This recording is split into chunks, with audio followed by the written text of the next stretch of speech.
मैं ये जो अभी हम लोगों ने ये औपचारिक परिचय किया है, ये एक जोड़ी हो जाता है, एक दूसरे से इंटरेक्ट करने के लिए एक दूसरे का परिचय बहुत ही आवश्यक है। तो सबसे पहले मैं आमंत्रित करना चाहूंगा, आज का जो विषय है बहुत ही अच्छा विषय है। दुर्गा पूजा नजदीक है और मुझे विद्वानों ने सलाह दी थी कि आप इस पर जो है सो रखिए।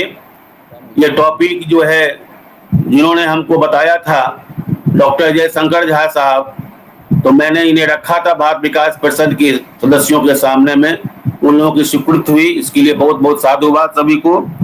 और सबसे पहले मैं बुलाना चाहूंगा आज के वक्ता में श्रीमान श्री चंद्रशेखर त्रिपाठी जी।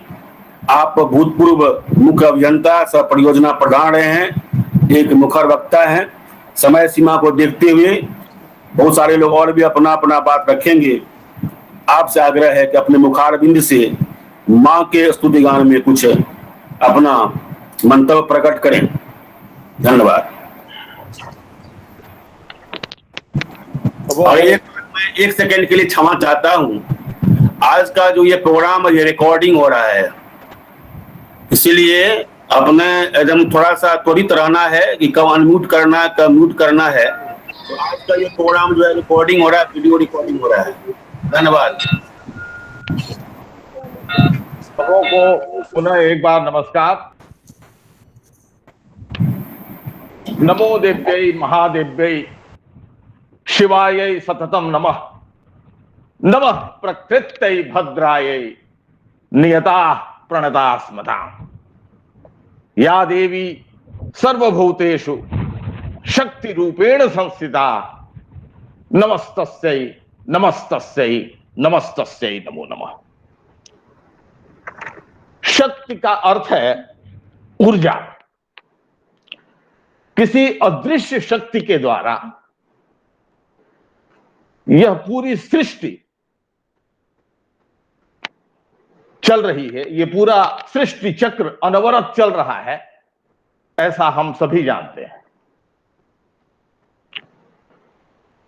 समस्त जीव जंतु, थलचर, नभचर, जलचर या अचर, नदी, पहाड़, तारे, नक्षत्र, ग्रह, सभी उसी शक्ति के अधीन है। पूरा ब्रह्मांड उस शक्ति के अधीन है। उसी की सत्ता हर जगह है। मूलतः एक अद्वितीय सत तत्व हर जगह विद्यमान है। इस सृष्टि में, इस ब्रह्मांड में एक अद्वितीय सत तत्व हर जगह विद्यमान है। और देवी ने दुर्गा सप्तशती में कहा भी है कि एकेवाहम जगत्यत्र द्वितीया का ममा परा। मेरे अलावा दूसरा और कौन है? एक एव अहम एकेवाहम जगति अत्र। तो उस सत तत्व की आराधना अलग अलग लोग, अलग अलग आराधक अपनी अपनी रुचि के अनुसार, रुचि वैचित्र्य के अनुसार कभी भगवत तत्व के रूप में करते हैं और कभी आदिशक्ति जगदम्बा के रूप में करते हैं, किंतु शक्ति एक ही है। जगदम्बा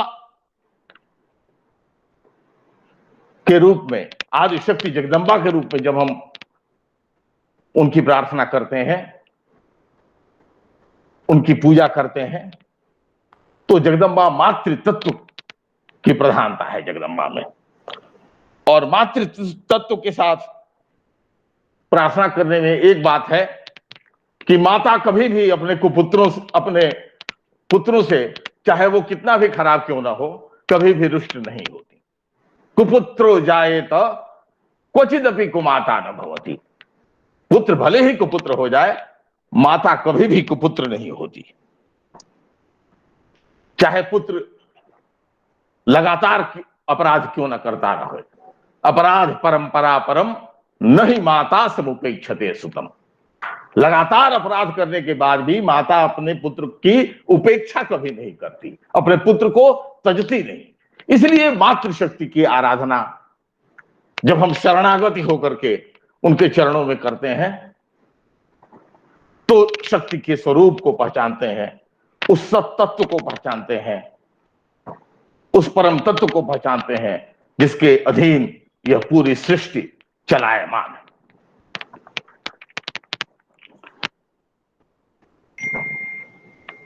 वस्तुतः हिंदू पंचांग के अनुसार अभी नवरात्र आ रहा है, शारदीय नवरात्र। नवरात्र तो ऐसे वर्ष में 4 होते हैं, लेकिन मुख्यतः 2 नवरात्र, शारदीय नवरात्र और चैत्र का नवरात्र, ये दोनों की मुख्यता की विशेषता है, मुख्य रूप से हमारे यहां मनाया जाता है।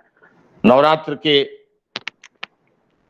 समय 9 दिनों में, 9 अहोरात्रों में हम माता के विभिन्न स्वरूपों की पूजा करते हैं। ऐसे वैज्ञानिक इसका महत्व यह है कि ये जो नवरात्र आते हैं 3-3 महीने पर, ये भारत में ऋतु परिवर्तन का समय है और इस समय ऋतु परिवर्तन के समय अनेक शारीरिक और साथ साथ मानसिक व्याधियां भी हमारे पास आती हैं। तो नियम, पूजा पाठ, व्रत, उपवास, साधना के माध्यम से हम उन शारीरिक और मानसिक कष्टों से, दैविक, भौतिक, हर तरह के ताप से हम मुक्त हो पाते हैं। मां के शरण में जाकर के हम प्रार्थना करते हैं कि शरणागत दीनार्थ परित्राण परायणे सर्वस्यार्ति हरे देवी नारायणी नमोस्तुते। हे नारायणी, हर तरह का हमारा आर्त का नाश कीजिए। देवी के मुख्य रूप से 9 रूपों की पूजा की जाती है। शैलपुत्री, ब्रह्मचारिणी, वो श्लोक है कि प्रथमम शैलपुत्री च द्वितीयम ब्रह्मचारिणी तृतीयम चंद्र घंटेति कुष्मांडेति चतुर्थकम पंचमम स्कंद मातेति षष्ठीम कात्यायनीति च सप्तमम कालरात्रीति महागौरीति चाष्टमम और नवमम सिद्धिदात्री च नौ दुर्गा प्रकृतिता। इन 9 माता के 9 दुर्गा के 9 रूपों की हम प्रार्थना करते हैं, उनके चरणों में सिर दबाते हैं, जो कि महाकाली, महालक्ष्मी, महासरस्वती के रूप में विद्यमान है, और शक्ति की आराधना करते हैं, उस शक्ति की जो कि उद्भव, स्थिति और संहार तीनों की कारिणी है। शक्ति की आराधना की परंपरा अनादिकाल से ऋषियों महर्षियों के द्वारा चली आ रही है और हम लोग भी शक्ति की आराधना करना हमारे लिए इसलिए आवश्यक है कि हम उस सत्य तत्व को पहचान सकें, हम सत्य को समझ सकें, सत्य से विमुख न हो, आत्मशक्ति से विमुख न हो, हमारे अंदर स्थित शक्ति का वह जो अंश है, वह अंश उन्माद में न बदलने पावे और साथ साथ हम सत्य का साहस के साथ उद्घोष कर सके। मां के प्रार्थना, मां के शरण में जाने का अद्भुत चमत्कार है। हर तरह का भौतिक और आध्यात्मिक जो भी इच्छा होती है परिपूर्ण होती है, यह अनुभूत है, इसमें कोई संशय की बात नहीं। और मां के शरण में जो चला जाता है, वो मां उनको इतना कृपा, उनके ऊपर इतनी कृपा बरसाती हैं, उनको इतना शक्तिमान कर देती हैं कि वो दूसरों को शरण प्रदान करना आरंभ कर देता है।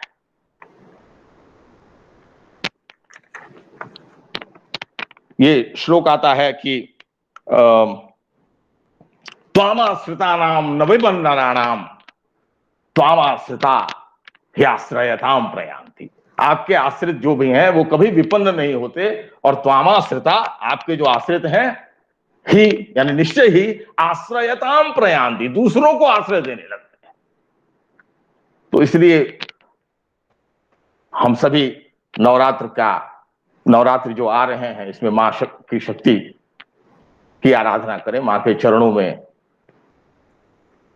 शरणागत की भाव से जाएं और माता से यही प्रार्थना करते हैं, क्योंकि हम तो अज्ञानी हैं। साथ साथ जितने भी नियम हैं, पाठ की शुद्धियां हैं, ये सब तो हम लोग करते ही हैं, किंतु मूल तत्व है कि भाव होना चाहिए। भाव, माता के प्रति भाव होना चाहिए, वो तभी उनका वात्सल्य हमें मिल पाएगा। और वास्तव में मेरा तो मानना है कि मां एक मंत्र है। मैं कभी कभी ऐसा अपने अनुभव की बात बताता हूं कि जिस किसी भी भगवान के सामने हाथ जोड़ता हूं, तो अगर कोई मंत्र नहीं आता तो सीधे मां बोलिए। चाहे सामने शंकर जी की मूर्ति हो, चाहे कृष्ण भगवान की मूर्ति हो, चाहे देवी दुर्गा की मूर्ति हो, काली की मूर्ति हो, हनुमान जी की मूर्ति हो, सबके अंदर मातृशक्ति विद्यमान है और मां ही सबसे बड़ा मंत्र है। तो इसलिए मां के चरणों में हम लोग यह कहते हुए प्रार्थना करें कि मत्समः पातकी नास्ति पापघ्नि तत्समान ही एवं ज्ञात्वा महादेवी यथा योग्यम तथा कुरु। यानी कि मेरे समान कोई पातकी नहीं है और आपके समान पाप का नाश करने वाला कोई नहीं है। यह जान करके हे महादेवी यथा योग्य हो, जो मेरे लिए योग्य आपको जान पड़ता है वैसा ही कीजिए। धन्यवाद।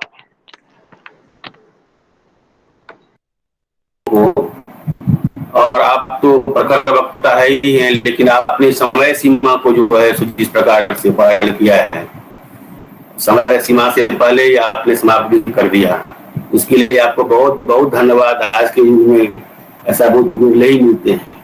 माँ के बारे में कहा था कि सीमा पार ना हो। माँ के, चूंकि माँ के बारे में सुनने में भी अच्छा लगता है और बोलने में भी अच्छा लगता है। ऐसा माँ के ही बारे में हो सकता है कि सुनना और बोलना दोनों जिनमें आनंद का ही आनंद की ही अनुभूति होती है। क्योंकि कहते हैं ना, तब कथा मृतं तप्त जीवनम कवि भेदितं कलमशापहम श्रवण मंगलम श्रीमदादतं भूरि गृह्णन्ति ते भूरिदा जना। भागवत दशम स्कंध। तो बात से लेकर के ही है कि उनकी कथा सुनने से ही तप्त जो दग्ध प्राणी है उसका उद्धार हो जाता है। आपने बहुत ही दुर्गा सप्तशती से जो है श्लोक का यहाँ पर उच्चारण करके हम लोगों को पवित्र कर दिया। बहुत बहुत साधुवाद श्रीमान जी। अब मैं श्री विनय कुमार सिंह साहब से आग्रह करूंगा। विनय कुमार सिंह साहब अपनी आवाज, मेरी आवाज सुन रहे हैं तो आइए थोड़ा सा सामने। विनय कुमार सिंह जी। श्री रणविजय सिंह जी को प्रणाम। सारे हमारे जो बड़े भाई हैं सभी को मैं प्रणाम करता हूँ। श्री राजीव रंजन जी को प्रणाम करता हूँ। विनय कुमार सिंह जी से आग्रह करूंगा कि अपनी बात को रखेंगे। आवाज आ रही है? आ रही है, आ रही है। सब लोगों को, सभी आदरणीयों को, सभी पूजनीयों को मेरा प्रणाम। आज का जो विषय है वह शक्ति की महत्ता और शक्ति साधना के संदर्भ में है। शक्ति इस ब्रह्मांड में सृष्टि के आदिकाल से है और वेद शास्त्र कहते हैं, यहाँ वेदों शास्त्रों के कई मर्मज्ञ बैठे हुए हैं, हम लोग तो थोड़ा बहुत अध्ययन कर लेते हैं। जैसी वेद शास्त्रों की मान्यता है कि भगवान की जो माया है, जो नित्य माया है, वही आदि शक्ति है। और वह जो शक्ति है, हेलो हेलो सालो, वह जो शक्ति है वही विश्व ब्रह्मांड को चलाती है। यही रहना चाहे सालो कट कहा जा रहा है, देखो तो कट कहा जा रहा है। हाँ, आवाज आ रही है? ठीक है, आवाज आ रही है जी सर। चाहे वह आध्यात्मिक दृष्टि से इसका निरूपण करें या आधुनिक विज्ञान की दृष्टि से, चाहे वह क्लासिकल फिजिक्स की दृष्टि से करें या मॉडर्न न्यूक्लियर फिजिक्स की दृष्टि से शक्ति जो है वह शाश्वत है, और यह शक्ति जो है ये ब्रह्मांड को धारण भी करती है, और यह सृष्टि का आधार भी है। और इसलिए अपने एक सेकेंड मनुष्यों ने कहा। विनय जी, जी विनय जी, आपका वीडियो ऑन नहीं है, वीडियो ऑन कीजिए थोड़ा सा। सालू, वीडियो ऑन, चालू को बोले था वीडियो ऑन कर देगी। वीडियो ऑन करो, वीडियो। ठीक है, और ठीक है। इसलिए ऋषियों ने कहा, आवाज जा रही है? अरे कैसे, ए सालू गड़बड़ा कैसे जा रहा है रे? जी जी, आवाज आ रही है, आवाज आ रही है अंकल। आवाज आ रही है, आप डिस्टर्ब मत होइए, आप ठीक हैं? तो बोलिए। इसलिए ऋषियों मनीषियों ने कहा कि या देवी सर्वभूतेषु शक्ति रूपेण संस्थिता, नमस्तस्यै नमस्तस्यै नमस्तस्यै नमो नमः। और रामचरितमानस के बालकांड में गोस्वामी तुलसीदास जी भगवान श्री राम की जो आदि शक्ति है उनके संदर्भ में लिखते हैं कि इनका मूल स्वरूप क्या है। तो कहा, उद्भव स्थिति संहार कारिणीम क्लेश हारिणीम, यह इनका मूल स्वरूप है, जो भगवान की आदि शक्ति है। और इसलिए अपने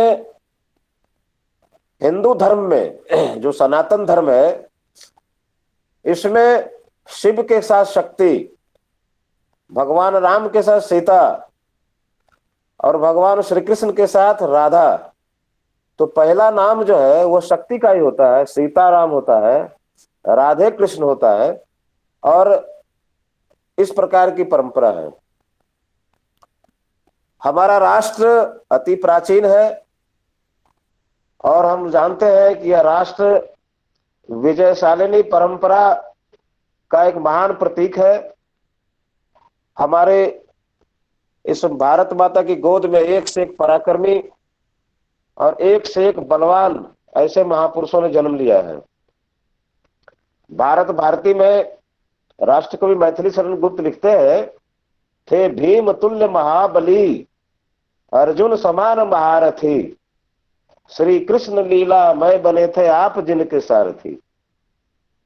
भीम जैसे महाबली और अर्जुन जैसे जब महारथी आते हैं तो परमात्मा जो है स्वयं अवतार लेकर के उनका सारथी भी बनता है, और पार्थ के साथ सारथी का नाम जुड़ जाता है। तो राष्ट्र कवि लिखते हैं आगे, उपदेश गीता का हमारा युद्ध का ही गीत है, जीवन समर में भी जनों को जो दिलाता जीत है। भारत भारती में लिखा। और इसलिए इस सृष्टि में हमारे राष्ट्र जीवन में शक्ति की महत्ता प्रारंभ से ही रही है। अभी नवरात्र का महान पर्व आ रहा है, पूरा देश जो है नवरात्रमय हो जाएगा। लेकिन नवरात्र के पूजा पंडालों में जो श्रद्धालुओं की भीड़ उमड़ती है,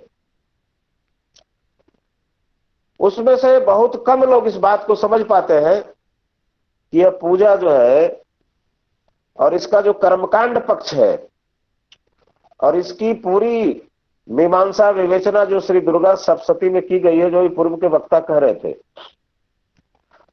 तो वह केवल मंत्र नहीं है, वह भगवती और भगवान का आह्वान है हम लोगों से कि इसको हमको अपने मन मस्तिष्क और जीवन में धारण करना है।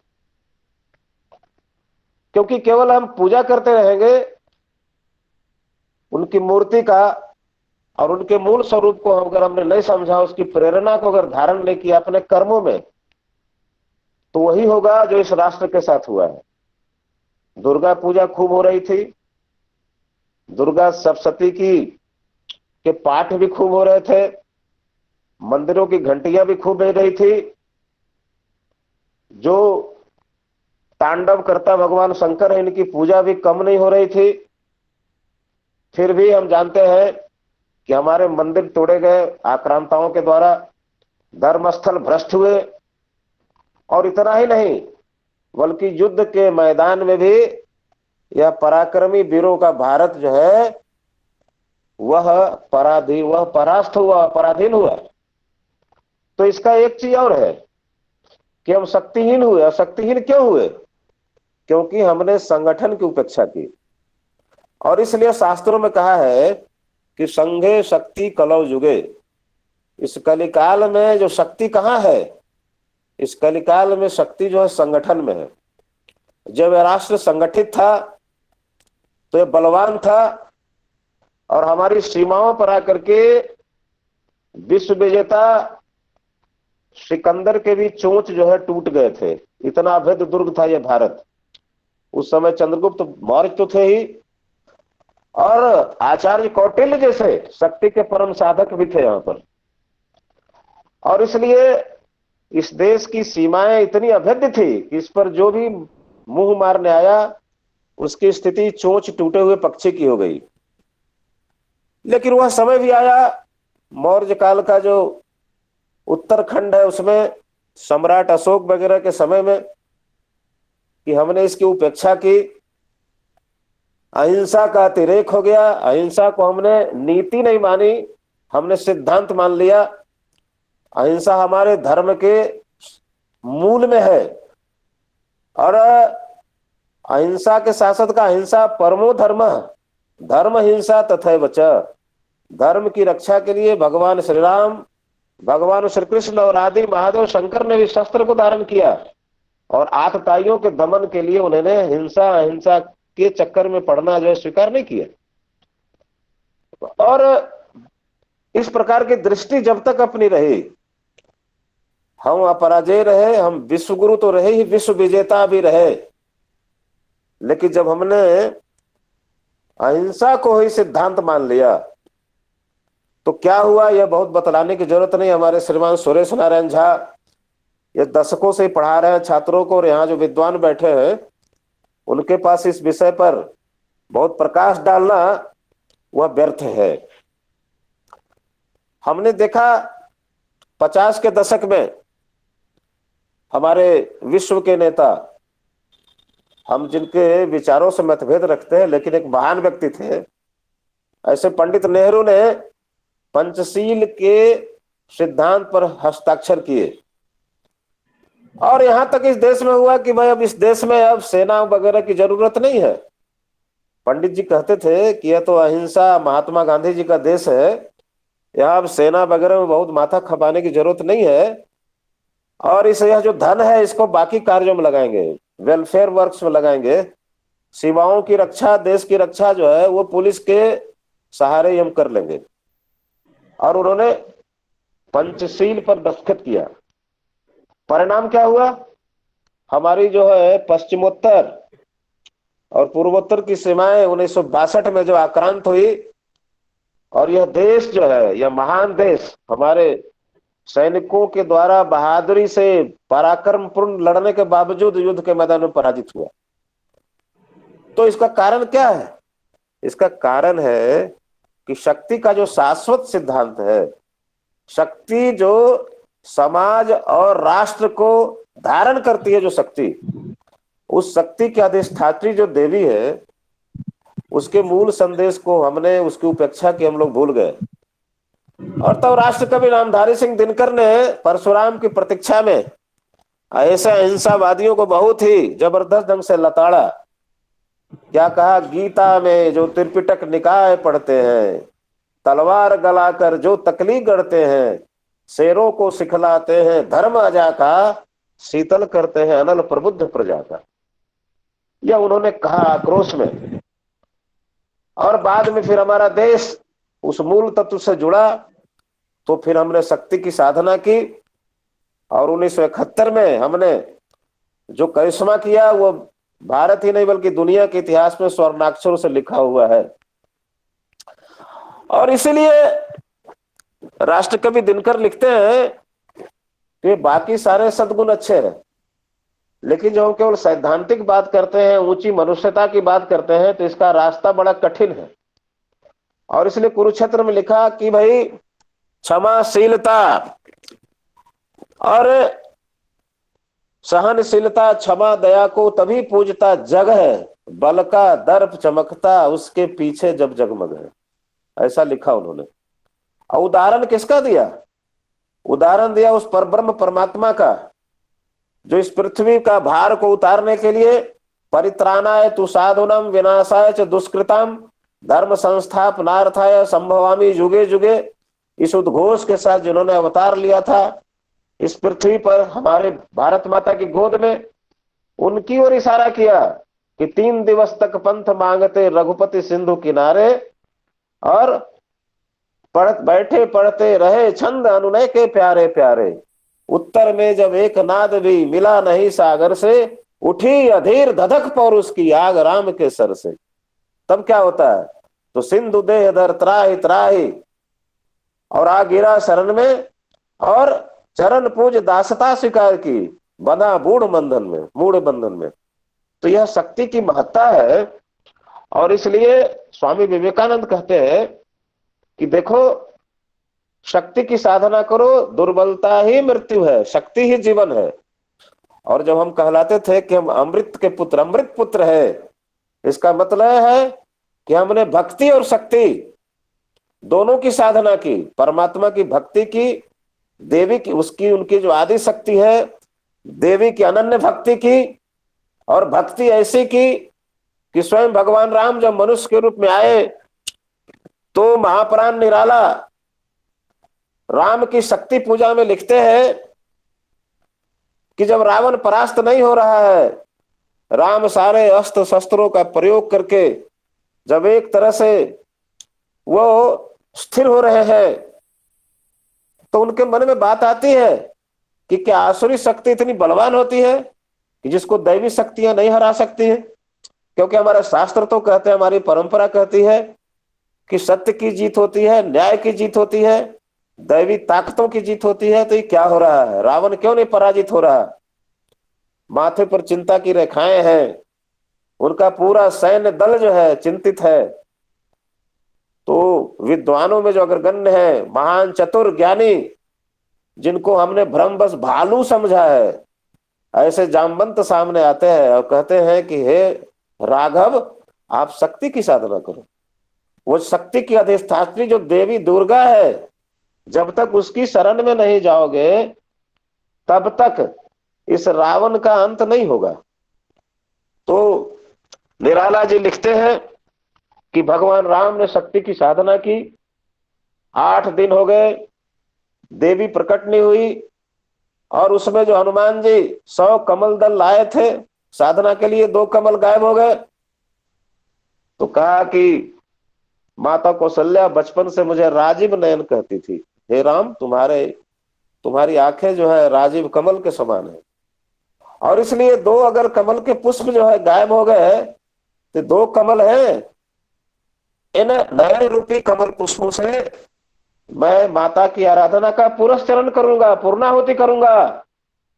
और भगवान राम ने, महाकवि निराला लिखते हैं कि जैसे ही भगवान राम ने यह उपक्रम करना शुरू किया, तो देवी दुर्गा प्रकट हो गई, यह कहते हुए कि साधु साधु सायक धीर धर्म धन्य, कह लिया भगवती ने राघव का हस्त थाम, देखा राम ने सामने श्री दुर्गा भास्वर।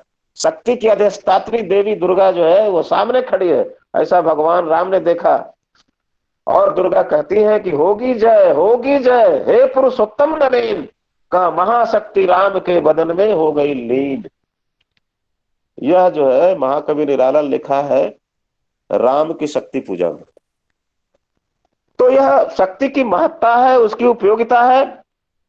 लेकिन एक बात ध्यान देने योग्य है, शक्ति की साधना हिटलर ने भी की थी, और मुसोलिनी ने भी की थी, स्टालिन ने भी की थी, रावण ने भी की थी, कंस ने भी किया था। लेकिन वह शक्ति पाशविक थी, वो आसुरी शक्ति थी। और दुर्भाग्य कहिए या परंपरा है कि आसुरी ताकतें जब बहुत सबल होती है, तो वह भी शक्ति की देवी या देव को प्रसन्न कर करके विजेता होने का वरदान प्राप्त कर लेती है। और फिर उस शक्ति को पराजित करने के लिए महाशक्ति की उपासना करनी पड़ती है। जो साधक होता है महाशक्ति का, वह आसुरी शक्ति के साधक से वह बड़ा होता है और महाशक्ति को प्रसन्न करके और फिर आसुरी शक्तियों का नाश करता है। तो देखना यह है कि हमारे भारतवर्ष की यह परंपरा है कि भारतवर्ष में शक्ति की साधना कभी भी आसुरी नहीं रही। अगर साधक अगर सात्विक है तो उसने शक्ति का उपयोग हमेशा किया है आसुरी शक्तियों के पराभव के लिए, धर्म की स्थापना के लिए, अधर्म के नाश के लिए और सत्य के संधान के लिए। एक बार राष्ट्रीय स्वयंसेवक संघ के द्वितीय सरसंघ चालक ऋषि तुल्य परम पूजनीय श्री गुरु जी शक्ति की साधना पर नागपुर में बौद्धिक दे रहे थे। उस समय भारतीय जनसंघ के संसदीय दल के नेता युवा थे अटल बिहारी वाजपेयी जी। तो जब सरसंघ चालक अपना बौद्धिक खत्म करते हैं तो प्रश्न का सत्र होता है। कभी कभी हमारे सुरेश नारायण झा भी ऐसा उपक्रम करते हैं, अच्छा लगता है। तो प्रश्न के सत्र में अटल जी ने पूछा, श्री गुरु जी एक चीज बताएं कि आप शक्ति की बात करते हैं, राष्ट्र को शक्तिशाली बनाने की बात करते हैं, और राष्ट्र जब शक्तिशाली होते हैं तो कभी कभी हिटलर मुसोलिनी जैसी ताकतें भी सामने आ जाती हैं, स्टालिन और माओ जैसे लोग भी सामने आते हैं। तो क्या इसकी क्या गारंटी है कि हम जो शक्ति साधना कर रहे हैं संघ के माध्यम से, इसका स्वरूप आगे चल के आसुरी नहीं होगा?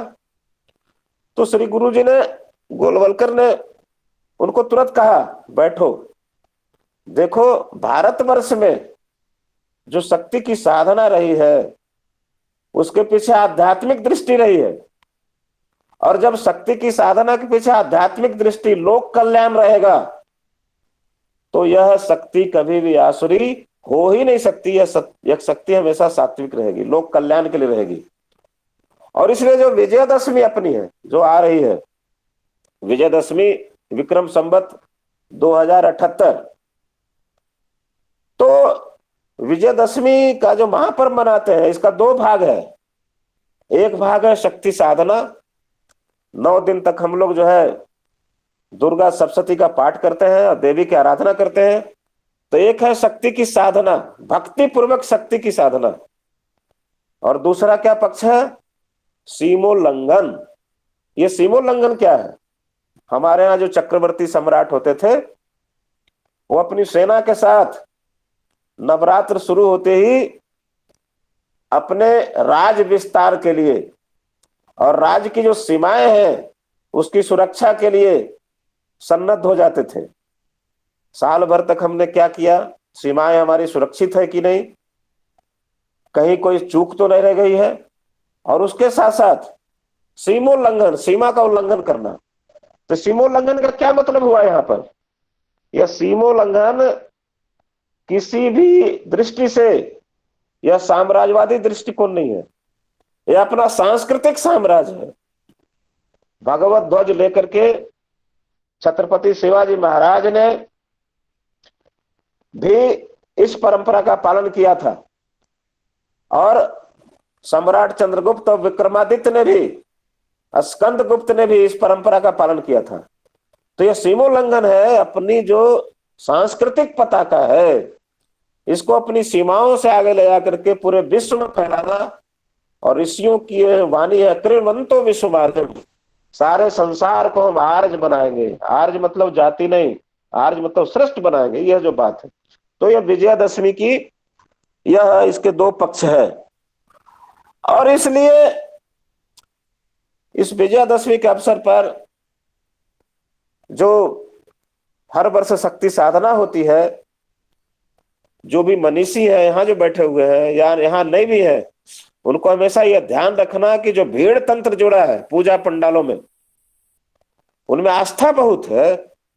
कभी कभी तो दुनिया के लोग, मार्क टली ने लिखा अपनी पुस्तक में कि भारतवर्ष में जब देखता हूं कि धर्म के प्रति इतनी आस्था है, तो कभी कभी विस्मित होता हूं कि इतनी धर्म के प्रति आस्था होते हुए भी यह देश आखिर 1000 साल तक जो है पराधीन क्यों रहा? यह उसके मन में एक विस्मय उत्पन्न होता है। फिर उसका उत्तर खोजता है कि यहाँ का जो जनमानस है वो तत्व तक पहुंच नहीं पाता। हमारे यहाँ सबसे अधिक लक्ष्मी की पूजा होती है, लेकिन आज भी लगभग 1/3 आबादी दरिद्र है।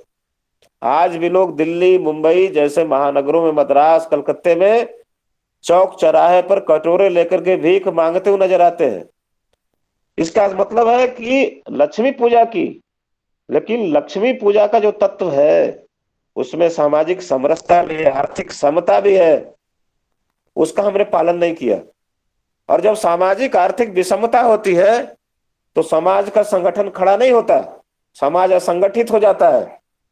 और समाज जब असंगठित होता है तो राष्ट्र दुर्बल होते हैं। यह एक बात है। सरस्वती की इतनी उपासना इस देश में, कभी कभी तो जो फरवरी महीना आता है हम लोग देखते हैं कि छोटे छोटे बच्चों की टोली, हम लोग तो विद्यालय में एक स्थान पर करते थे साल में एक बार, हाई स्कूल और मिडिल स्कूल मिला करके, और गली गली में देखेंगे कि 10, 12, 15 लड़के जो है वो रसीद लेकर के चंदा काट रहे हैं, और फिर सरस्वती पूजा के दिन कान फोड़ो अश्लील संगीत बजा करके, और मानो यही उनकी सरस्वती पूजा है। तो इतनी सरस्वती पूजा यहाँ, फिर भी इस देश में इतने निरक्षर क्यों, इतने मूर्ख लोग क्यों?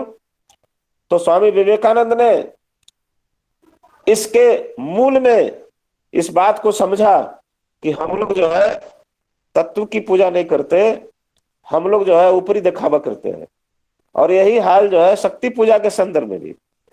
तो इसका जो शक्ति की जो साधना है, इससे समाज को सबल बनाना, समाज को सबल बनाने के लिए वो जो संघे शक्ति कलो जुगे है, इसके तत्व को पहचानना, और समाज को संगठित बना करके राष्ट्र को सबल बनाना।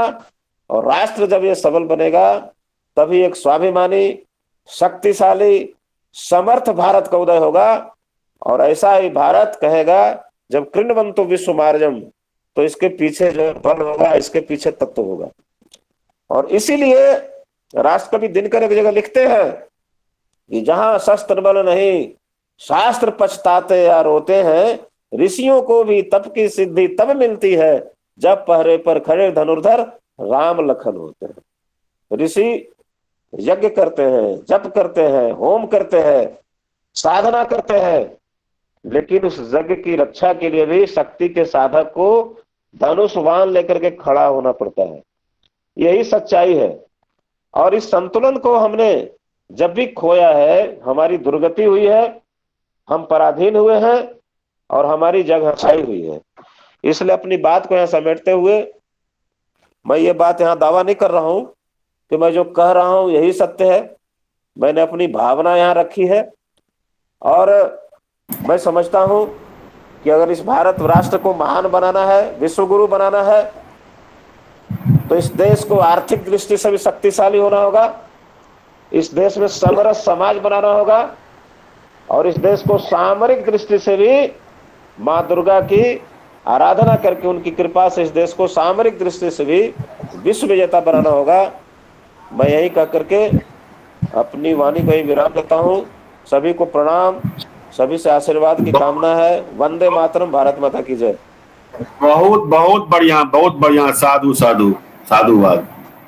अभी पंकज मिश्रा जी हमारे बहुत वृद्ध यहाँ पर बैठे हुए हैं, ज्वाइन किए हुए हैं, श्री रणविजय सिंह जी, और अभी नॉर्दर्न कोलफील्ड लिमिटेड सिंगरौली में भूतपूर्व महाप्रबंधक ENM श्रीमान निशिकांत पाठक जी को भी मैंने देखा है। उन सभी के प्रति मैं अपनी श्रद्धा व्यक्त करता हूं और बहुत बहुत साधुवाद देता हूं कि इन लोगों ने भी इसमें ज्वाइन करके हम लोगों को कृतार्थ किया है। और फिर समय को देखते हुए विजय सिंह जी ने जो आप लोगों के सामने बात रखी है, इन्होंने जो हर एक युग के बारे में और आज का जो देश है, भारतवर्ष है, उसके प्रतनता का क्या कारण है, शक्ति की अपेक्षा की गई, उपेक्षा की गई, शक्ति की उपेक्षा की गई, शक्ति को ध्यान में नहीं रखा गया, भोग विलास में डूब गए हम लोग। और वास्तव में यह आश्चर्यजनक बात है, ये एक मार्क टेली ही नहीं और विद्वानों ने भी कहा है कि आपका देश इतना धार्मिक आध्यात्मिक रहते हुए भी करीब 1000 वर्ष तक गुलाम क्यों रहा? उसके कारण में यही है कि हम लोग शक्ति को भूल गए, मातृशक्ति को भूल गए। माता शक्ति जो है, माँ जो है, उसको हम लोगों ने उपेक्षित कर रखा था, इसलिए ऐसी स्थिति हुई थी। इसलिए नेपोलियन बोनापार्ट ने कहा था, तुम मुझे अच्छी माता दो, मैं तुम्हें अच्छा राष्ट्र दूंगा। You will give me good mothers, I will give you good nation।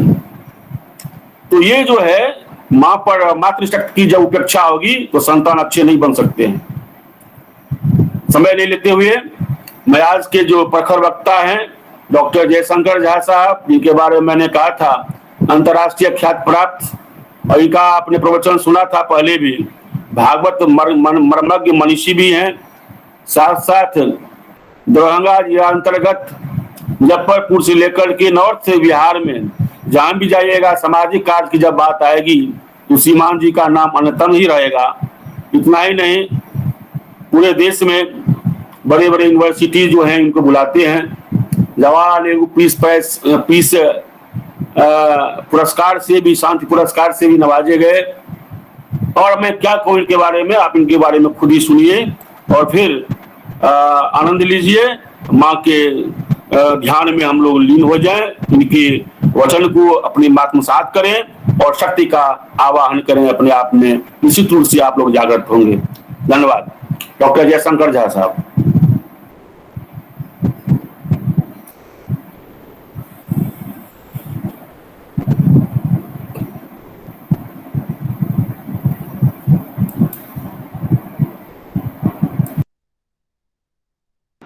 वो म्यूट है, अनम्यूट करने के लिए कहा जाए।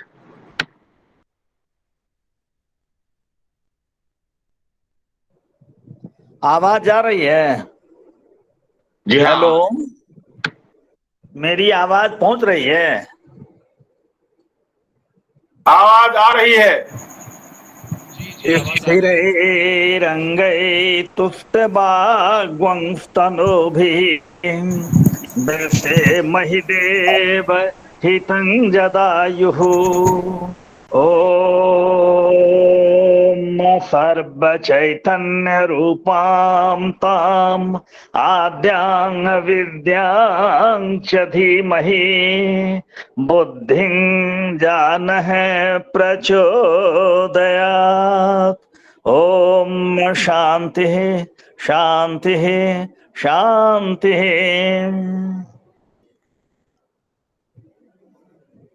माननीय श्री सुरेश नारायण झा जी,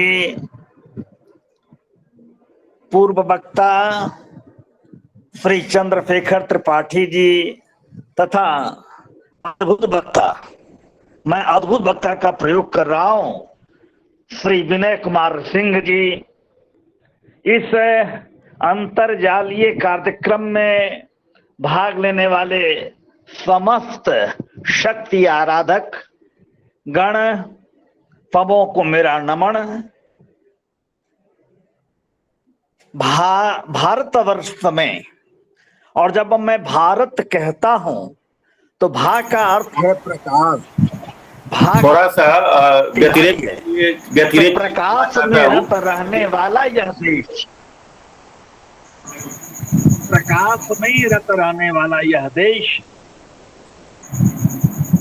अनादिकाल से शक्ति की उपासना करता रहा है, एक सेकेंड आराधना करता रहा है। थोड़ा व्यतिरेक करता हूँ, एक मिनट। थोड़ा सा माइक को थोड़ा सा दूर रखिए, माइक थोड़ा सट रहा है। हाँ, अब ठीक है, अब ठीक है। तो यह अनादिकाल से भारतवर्ष में शक्ति पूजन की परंपरा, शक्ति आराधन की परंपरा रही है। और 18 पुराणों के रचयिता महामति महर्षि द्वैपायन व्यास ने श्रीमद् देवी भागवतम में पहला ही श्लोक उन्होंने जो लिखा, जिसे हम लोग कहते हैं कि शक्ति की गायत्री है, श्यामा गायत्री है, और जिसका मैंने अभी अभी उच्चारण किया था कि सर्व चैतन्य रूपाम ताम आद्याम विद्याम च धीमहि बुद्धिम ज्ञान प्रचोदयात। अर्थात समस्त प्राणियों की चेतना में विराजमती भगवती ही आद्या विद्या है। आद्या विद्या अर्थात प्रथमतः जानने योग्य है। क्यों प्रथमतः जानने योग्य है? क्योंकि हमारी बुद्धि को परिचालित करने वाली शक्ति वही है। ऐसी भगवती जो शक्ति स्वरूपा, उनके इस गुणानुवाद से प्रथम श्लोक श्रीमद् देवी भागवतम का प्रारंभ होता है, जिसमें 18,000 श्लोक हैं, 12 स्कंध हैं और 318 अध्यायों में विभक्त है। देवी के चरित्र, देवी के जो गुणानुवाद, देवी के जो शक्तिपीठ, देवी के भक्तों की परंपरा और पूजन पारायण विधि आदि समस्त ज्ञान कांड, उपासना कांड और भक्ति कांड, वह एक महाग्रंथ है, बहुत आदरणीय ग्रंथ है। मैं एक बात नहीं कहना चाहूंगा कि शक्ति पूजा प्रकारांतर से समस्त विश्व में होती रही है। हम जब यूनान के इतिहास को देखते हैं, वहां एक देवी है एथिना। वो समझ लीजिए, एथिना जो है वो यूनान के लोक परंपरा में वहां की दुर्गा है। और इसी एथिना के नाम पर एथेंस जो यूनानी साम्राज्य का कैपिटल था, एथेंस का नाम एथिना के नाम पर है। वहां आप देखेंगे कि एथिना बुद्धि युक्त पराक्रम की प्रतीक देवी के रूप में अत्यंत लोकप्रिय है ग्रीक साहित्य में, यूनान के साहित्य में। डेमेट्रियस वहां जो हम शाकंभरी देवी कहते हैं, प्रचंड अकाल के बाद जब लोग व्याकुल थे, ऋषिगण पूरी मानव जाति के लिए प्रार्थना देवी का किया, आवाहन किया, तो देवी करुणार्द्र हो गई। उनकी आंखों से आंसुओं की धारा बह चली। लेकिन केवल करुणार्द्र ही नहीं हुई, उन्होंने अपने समस्त शरीर में ही भांति भांति के,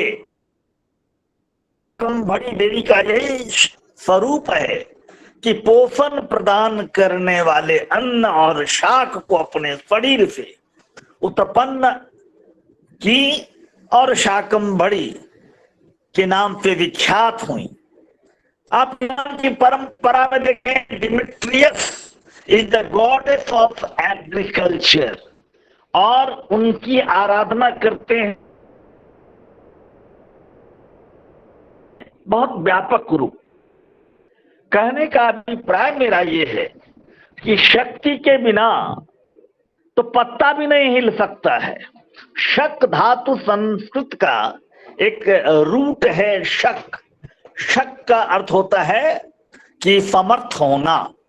उसमें अक्तिन प्रत्यय लगाते हैं, शक धातु में तीन प्रत्यय लगाते हैं तो शब्द बनता है शक्ति। अब जो यह शक्ति शब्द है, इसके सामर्थ्य ऐसे हैं कि महाराज, यदि शिव, हम जानते ही हैं कि शिव भी शव हैं, यदि उनके अंदर में वो शक्ति ना हो, उनके साथ जुड़े नहीं, यह इकार जो शिव में है, इस इकार की बड़ी ऊंचाई है, वह उनकी शक्ति है इकार में। और इसी शक्ति से जुड़कर संपूर्णता को प्राप्त करते हैं जब वह शिव। यह शक्ति के बिना कुछ भी अधूरा ही है, नगण्य है, उसकी महत्ता ही क्या है।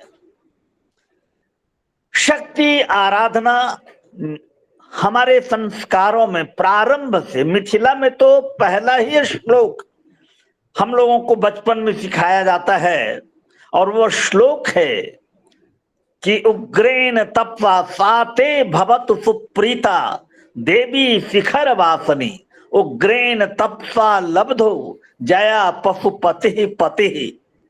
उग्र तपस्या से जिस देवी ने पशुपति को अपने पति रूप में प्राप्त की थी, साते भवतु सुप्रीता, वो देवी शिखर वासनी शैलपुत्री हम पर प्रसन्न रहें, उनकी प्रीति, उनका स्नेह हम पर बना रहे। श्री चंद्रशेखर त्रिपाठी जी ने शक्ति के 9 रूपों का उन्होंने शैलपुत्री, ब्रह्मचारिणी, चंद्रघंटा, कुष्मांडा आदि से लेकर किस प्रकार कालरात्रि, महालक्ष्मी और सिद्धिदात्री तक हमें बताया है। वस्तुतः हम तो शिला के समान हैं। प्रारंभ क्या है? शैलपुत्री यानी शिला पर्वत की पुत्री जो है शैलपुत्री, लेकिन उन्होंने उग्र तपस्या की, और उग्र तपस्या से उनका सामर्थ्य ऐसा हुआ, उन्होंने ब्रह्मचर्य का पालन किया, और ब्रह्मचर्य का पालन ऐसी अपर्णा बन गई, कठोर तपस्या, और तब जाकर के वो क्या बनती है? दुष्टों के लिए कालरात्रि बनती है, और जो उपासक हैं उनके लिए महालक्ष्मी और सर्व सिद्धि प्रदायनी सिद्धिदात्री बनती है।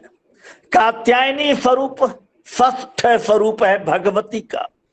और श्रीमद् भागवतम में जब गोपियों ने श्री कृष्ण के को पति के रूप में पाने की लालसा प्रकट करती हैं, और वह सांसारिक दृष्टि से पति के संबंध को न समझा जाए, क्योंकि सारी गोपियां एक साथ जब ब्रजमंडल में ही रहने वाले हमारे अपने रिसीवर से जाके प्रार्थना करती हैं कि बताइए कि हम लोग श्री कृष्ण को पति रूप में कैसे प्राप्त करें, और ये सामूहिक मांगे। तो कात्यायनी देवी के आराधन की विधि उन्हें बताया गया है। कात्यायनी महामाये महायोगिन्य अधिपरी नंद गोप सुतम देवी पतिंग में कुरुते नमः। नंद के जो पुत्र हैं वो उन्हें हम सब पति के रूप में प्राप्त करें, यह कात्यायनी देवी से आराधना करती हैं।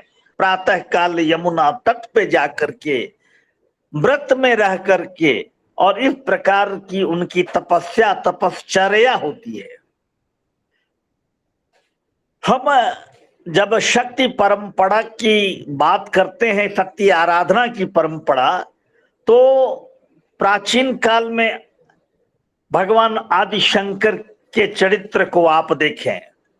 भगवान शंकर वेदांतवादी थे, वेदांत में अपूर्व निष्ठा थी, लेकिन उन्हें अपने वेदांतवादी ज्ञान से संतुष्टि परितृप्ति नहीं हो रही थी मां की आराधना के बिना।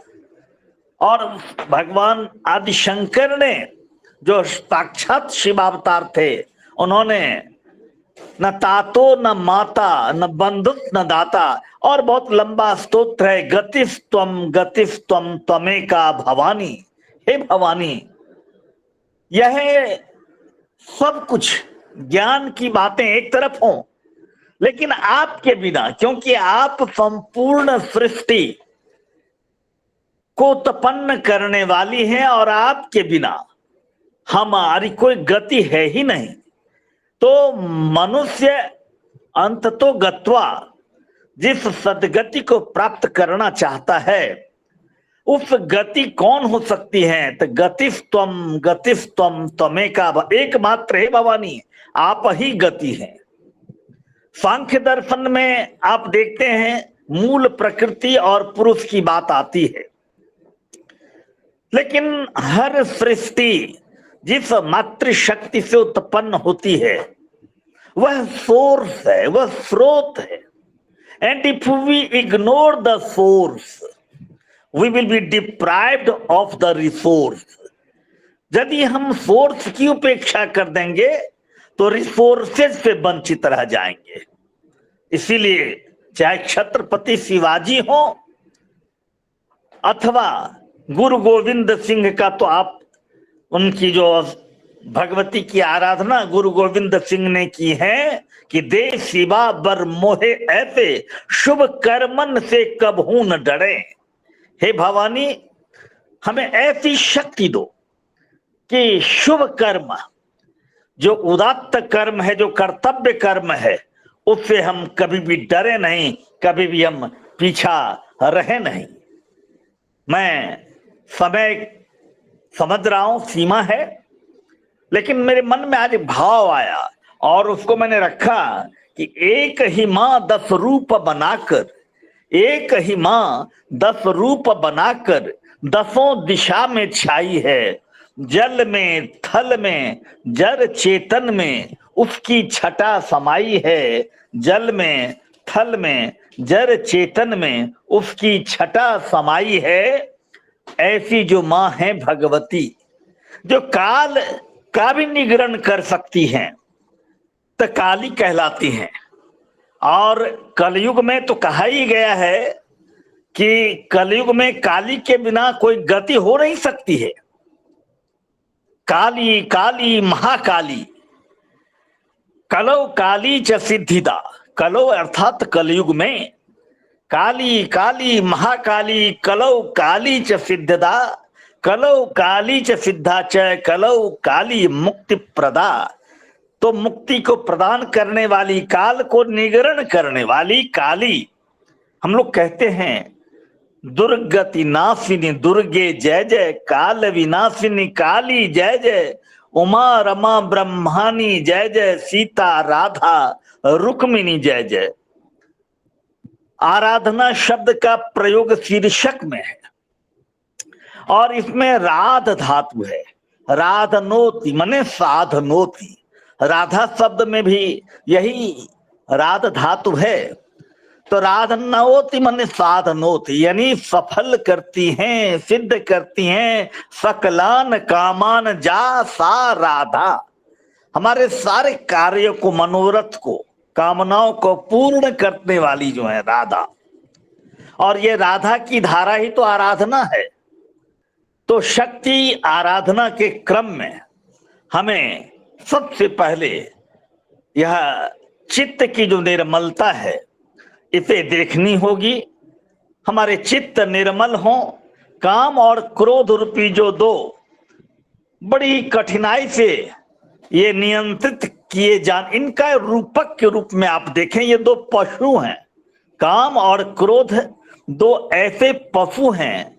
इन बकड़ों की, ये बकड़े हैं, बकड़े में बड़ी, एक तो वो काम, बड़े कामातुर हुआ करते हैं, और दूसरे उनकी जिह्वा, आप उन्हें देते जाएं और उनकी कभी भी तृप्ति नहीं होती है। ये बड़े कामातुर होते हैं, ये बकड़े। बलि इन बकड़ों की होनी चाहिए, काम रूपी और क्रोध रूपी दो बकड़ों की बलि। और इसीलिए ये बलि कैसे होगी? जब हम उपवास करेंगे।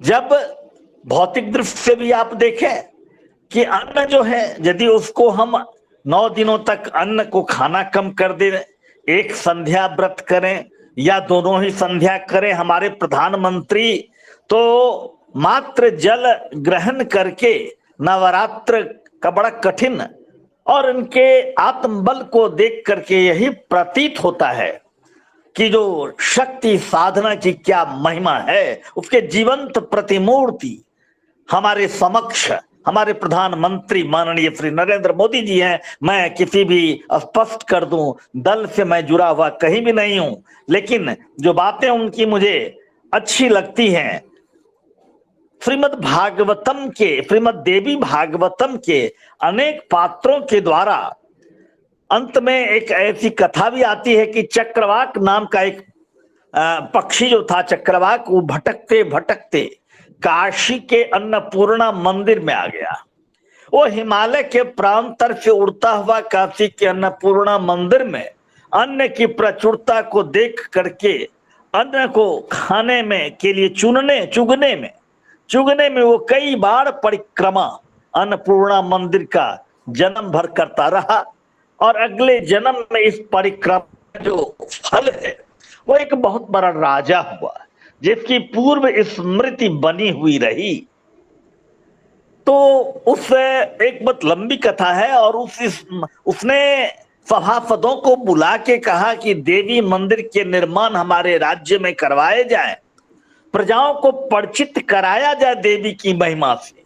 किम मया बहु वक्तव्यम स्थाने संशय वर्जिते, यह संशय रहित इस विषय में मुझे अधिक क्या कहना है, मैं स्वयं इसका उदाहरण हूं। और सेवनीयम पदाम भोजम भगवत्या निरंतरम, अरे भगवती के जो पदाम भोज हैं, चरण कमल हैं, वही निरंतर सेवन करने योग्य है। और इसके संबंध में उसने स्वयं को ही प्रमाण रूप में प्रस्तुत किया है। अनेकों कथाएं हैं। दुर्गम नाम के दैत्य ने किस प्रकार से आज जो तालिबान से संपूर्ण विश्व जिस प्रकार एक चिंता में डूब गया है, बिल्कुल यही स्थिति हुई थी जब दुर्गम नामक दैत्य ने संपूर्ण विश्व को एक समक्ष संकट खड़ा कर दिया था। तो उसी दुर्गम के दमन हेतु भगवती जिस रूप में प्रकट हुई हैं वो दुर्गा है। भगवती के प्राकट्य की कथा। और मैं एक बात बताऊं, द्वैत और अद्वैत की समस्या का भी समाधान यही है। भगवान और भगवती कोई दो नहीं है, भगवान के ही शक्ति, देवताओं के शक्ति पुंज एकत्रित होकर के वह देवी का आकार ग्रहण किया। श्रीमद इसमें मार्कंडे पुराण के दुर्गा सप्तशती में इसका उल्लेख है। यही है कि महिषासुर के यंत्र जो तप्त थे, दग्ध देवताओं ने एकत्र होकर के अपने अपने तेज को प्रकट किया। भगवान नारायण के तेज प्रकट हुए, भगवती की भुजा बनी। भगवान शिव के तेज प्रकट होकर के भगवती के मुख बने। पृथ्वी का तेज प्रकट हुआ तो वह भगवती के पिंडली जंघा आदि का निर्माण हुआ। चंद्रमा के तेज से भगवती के वक्षस्थल का निर्माण हुआ।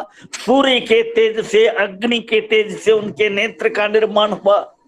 और बहुत सुंदर वहां दिखाया गया है, विस्तृत रूप में वर्णन है उसका। कुबेर के तेज से नासिका का निर्माण हुआ। तो अनेक प्रकार से इसका विस्तृत वर्णन आया है। तो देवताओं के तेज का ही नाम तो पराम्बा दुर्गा है। इस पराम्बा दुर्गा कहें, भगवती कहें, और भगवती से ही प्रकट काली होती हैं। भगवती गौड़ वर्ण है, काली बिल्कुल ही काली है। और भगवती बहुत सारा कार्य तो काली से करवाती हैं। वह रक्त बीज का जो विनाश हुआ वो काली ने उसके सारे रक्त अपने लपलपाती जिह्वा से और उस खप्पर में उसके रक्त की एक एक बूंद का संचयन करके। तो मैं चाहूंगा कि मैं विस्तार में न जाऊं, संक्षेप में इतनी ही बात कहूंगा कि भीरु बनो मत वीर बनो, भय को अब तुम चीर चलो, पुरुषार्थ प्रदीप को कर प्रज्वलित अब रचने तकदीर चलो। विनय बाबू का यही संकेत था कि शक्ति आराधन का यह स्वरूप हो कि हम अपनी तकदीर को रचने के लिए, अपने पुरुषार्थ को प्रदीप्त करने के लिए हम करें।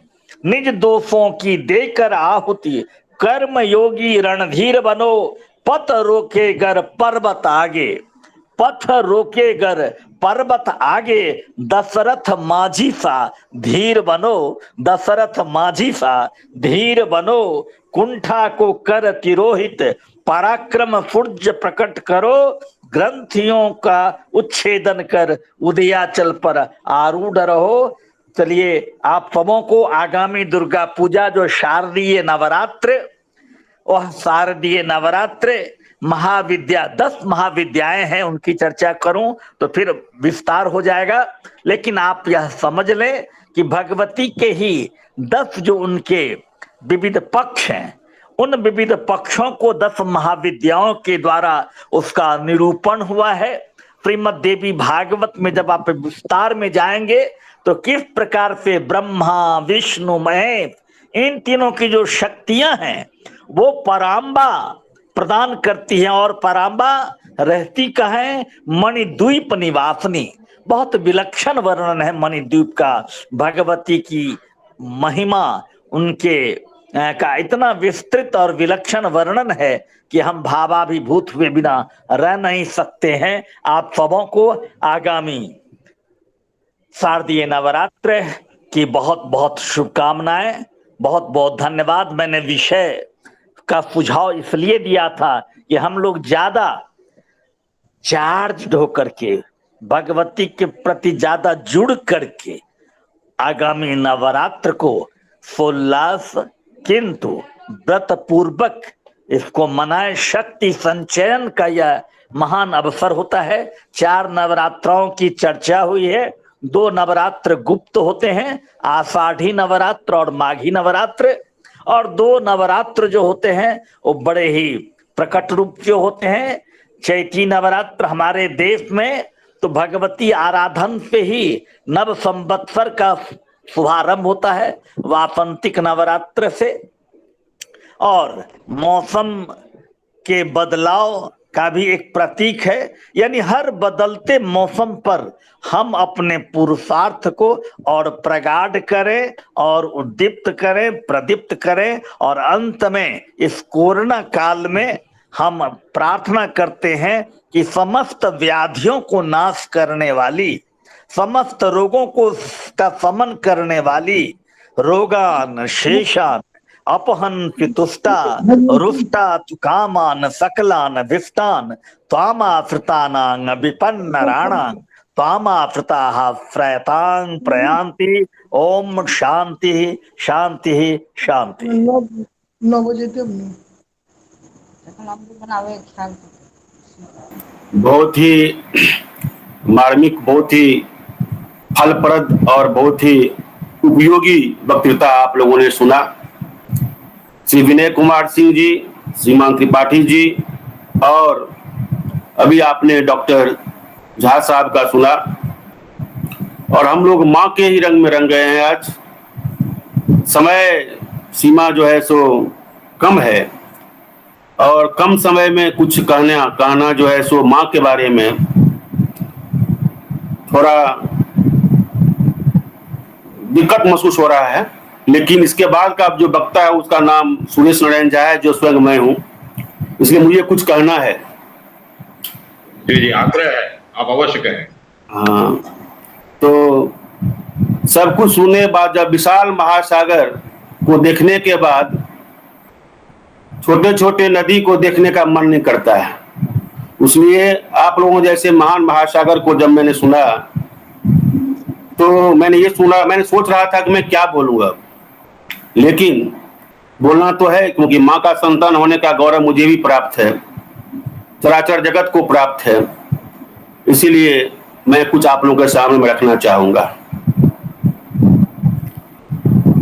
ओम सर्वमंगल मांगल्ये शिवे सर्वार्थ साधिके शरण्ये त्र्यंबके गौरी नारायणी नमोस्तुते। सृष्टि स्थिति विनाशानां शक्तिभूते सनातनी गुणाश्रये गुणमये नारायणी नमोस्तुते। शरणागत दीनार्थ परित्राण परायणे सर्वस्यार्ति हरे देवी नारायणी नमोस्तुते। जय नारायण। नमोस्तुते। जय नारायणी नमोस्तुते। जय नारायणी नमोस्तुते। जय नारायणी नमोस्तुते। मां जगदम्बा जय मां। अभी आपने पूर्व वक्ताओं को सुना। डॉक्टर जयशंकर झा जी देवी भागवत के भी मर्मज्ञ हैं, ये मैंने आप लोगों को नहीं कहा था। एक केनोपनिषद में श्लोक आता है, परांची खान गतिनात्म स्वयंभू तस्मात् परंग पश्यति नान्तरात्मा कश्चित् धीर प्रत्यगात्मानव मैं श्रद्धावृत चक्षुर्मृतत्व। कोई कोई भगवान क्या करते हैं तो हमारे इंद्रियों को बाहर कर देते हैं, और जो लोग होते हैं वो बाहरी इंद्रियों पर ही अपना समय बर्बाद करता है। कोई कोई जो महात्मा होता है वो अंतर में नित्य जो इंद्रिय है, अंतरात्मा जो है उसका उद्घोषण करता है, उसका जो है प्रकटन करता है, प्रस्फुटन होता है। ऐसे डॉक्टर जयशंकर झा जी हमारे बीच में विद्वत गण बैठे हुए हैं। और जहां एक डॉक्टर श्रीमान विनय कुमार सिंह जी हम दावा करते हैं, ये अतिशयोक्ति नहीं होगा, अतिरंजित भी नहीं होगा, कि भारतीय जनता पार्टी में अगर पूरे भारतवर्ष में 2-4 इस प्रकार के बुद्धिजीवी व्यक्ति हैं, उनमें निश्चित रूप से इनका नाम लिखा जाएगा। झारखंड में तो निश्चित ही शायद बौद्धिक स्तर पर शायद ही कोई बिरले मिल जाए। वैसे ये वीर जो वीर विहीनमयी नहीं है, वसुंधरा जो है सो वीर भव्या वसुंधरा है, एक से एक बढ़कर के हैं। इसलिए मैं उन वीरों का अपमान नहीं करना चाहूंगा, उन महापुरुषों का। सभी वीर है, अपने आप में सभी संपूर्ण हैं। और ओजस्विता भी श्रीमान त्रिपाठी जी उन्होंने जो अपने भाषण में कहा, इन सब को मैंने सुना। और मैं कुछ खास बात पर यहाँ पर आता हूँ कि माँ क्या है, माँ का असली स्वरूप क्या है, और माँ का प्रादुर्भाव कहाँ से होता है, माँ क्या है। तो अगर ब्रह्म वैवर्त पुराण को हम लेते हैं, अभी व्यास जी के बारे में भगवान श्री कृष्ण देव प्यारे व्यास जी ने 18 पुराण की रचना की। इसमें से कुछ पुराण जो हैं वो बिल्कुल ही सात्विक पुराण कहे जाते हैं, जिसमें ब्रह्म पुराण है, पद्म पुराण है, भागवत पुराण है, ब्रह्मवैवर्त पुराण है, इस सब जो है। तो ब्रह्मवैवर्त पुराण में जो है ऐसा है कि एक ही पुरुष है, उनका नाम है परम पिता परमेश्वर परात्पर परब्रह्म श्री कृष्ण। और वे दिव्य रास करते हैं, वो गोलोक में है। लोग बहुत सा है, भूतल है, तल है, अतल है, बितल है, सुतल है, पाताल है। वैसे ही देवलोक है, स्वर्ग लोक है, ब्रह्म लोक है, वैकुंठ लोक है, गोलोक सबसे ऊपर में। ऊपर है कि क्या समानांतर में है मैंने तो नहीं देखा है, लेकिन जो पढ़ा है उसके हिसाब से सर्वश्रेष्ठ गोलोक, वहां एक ही पुरुष होते हैं। वो प्रलय पर्यंत रहते हैं, प्रलय के बाद भी रहते हैं, जिनका नाम है परात्पर श्री कृष्ण। वही श्री कृष्ण गोलोक से गोकुल में पधारे थे। वे दिव्य रास कर रहे हैं, और दिव्य रास के क्रम में उनके माथे से पसीना निकला, और पसीना को जब फेंकते हैं तो वो क्षीर सागर में गिरता है, जिससे महाविराट विष्णु की उत्पत्ति होती है। इसलिए श्री कृष्ण को अवतार नहीं माना गया है। श्री कृष्ण अवतार के स्रोत हैं, श्री कृष्ण अवतार के रिसोर्स हैं, रिसोर्स पर्सन हैं। अवतार बलराम जी को माना गया है, जैसा गीत गोविंद के जयदेव जी जो हैं उन्होंने कहा है। तो ये बाएं, ये जो है जो दाएं, उसके बाद पसीने से महाविराट विष्णु की उत्पत्ति होती है, और बाईं भुजा से दिव्य रास के रास का शब्द भी लोग नहीं समझ रहा है। कहते हैं ना, जो यश को चाहता है उसको रस नहीं मिल सकता है, जो रस को चाहता है उसे यश की परवाह नहीं होती है। तो यहां पर रस जो शब्द है, रसो वैसा, जो रस स्वरूप स्वयं है, रस को समझना कोई उद्धरेता ब्रह्मचारी, कोई नैष्ठिक ब्रह्मचारी रास लीला को समझ सकता है। जनरल आदमी समझेगा भगवान श्री कृष्ण नृत्य करते थे वृंदावन में गोपियों के साथ, और सफाई देते देते हम मर गए आज 20 वर्ष से लोगों के सामने। तुम भी गोवर्धन उंगली पर उठा लो ना, फिर रास करना। और रास तो याद रहा, गोवर्धन याद नहीं रहा। तो भगवान के बाएं भुजा से जो है मूल प्रकृति श्रीमती राधा का प्रकट होता है, और दाई भुजा से जो है रास करते करते पंचमुख महादेव का प्राकट्य होता है। दुर्गा सप्तशती की बात आप लोगों ने कर ली है, इसलिए मैं उसको पुनरावृत्ति करना नहीं चाहता हूं। मैं दूसरे दूसरे जगह से स्रोत से कुछ कुछ बात आप लोगों के सामने रखूंगा। तब जब मूल प्रकृति राधा भी आ गई, और मूल प्रकृति राधा से महालक्ष्मी, महासरस्वती, महापार्वती तीनों का प्राकट्य होता है, और विष्णु के, भगवान विष्णु के नाभि कमल से साक्षात प्रजापिता ब्रह्मा जन्म लेते हैं। तो ब्रह्मा विष्णु महेश को इन तीनों आदि शक्तियों को सुपुर्द कर दिया जाता है कि शक्ति से मिलकर के हे ब्रह्म तुम लोग काम करो। अब ब्रह्म क्या है और शक्ति क्या है? तो ब्रह्म जो है वो अग्नि है, और अग्नि में अगर दाहिका शक्ति नहीं रहेगी तो अग्नि किस काम का? तो अग्नि में सब हाथ दे दीजिए, हाथ जलेगा ही नहीं। तो ब्रह्म जो है वो निर्जीव है, निष्क्रिय है जब तक शक्ति नहीं है। तो शक्ति दाहिका शक्ति है, और ब्रह्म जो है अग्नि है। तो अग्नि, ऐसे भी हमारे डॉक्टर झा साहब ने कहा कि बिना शक्ति के शिव शव हो जाते हैं। उसी बात को मैं कह रहा हूं कि दाहिका रूपिणी है मां, वो आप में और हम में जो शक्ति है उस शक्ति को प्रकट करती है। हमारे और आप में जो बोलने की शक्ति है, वाचा शक्ति है, उसके लिए मां सरस्वती है। हम पराक्रम दिखाने की जो शक्ति है वो मां दुर्गा है। हमको जो वात्सल मई जो एक प्रकार का सुख समृद्धि देने वाली वो महालक्ष्मी है।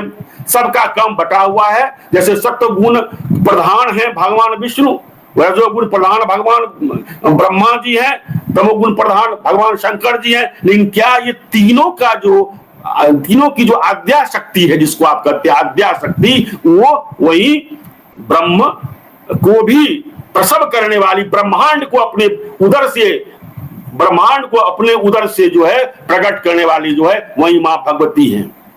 पहले मां न तब कोई, मां से बड़ा कोई हो ही नहीं सकता है। मां मां मां शब्द खाली कहिए ना, भगवान ने ही अपना नाम मां रख लिया है। कलयुग में लोग याद रखेगा भगवान को, ये नहीं रखेगा। तो मेरे कहने का मतलब ये था कि ये जो आप देख रहे ब्रह्मवैवर्त पुराण के अनुसार, अब केनोपनिषद में जाइए। केनोपनिषद में देवासुर संग्राम हो गया था, और देवताओं को यह अभिमान हो गया कि हमसे अधिक बलवान कोई भी नहीं है। हम ही लोगों ने दैत्यों को पराजित किया था। अरे भाई, पराजित करने वाली तो शक्ति है, और शक्ति तो पुल्लिंग होता नहीं है, शक्ति तो स्त्री होती है। तो शक्ति जो है वो पराजित की है। किसको पराजित की है?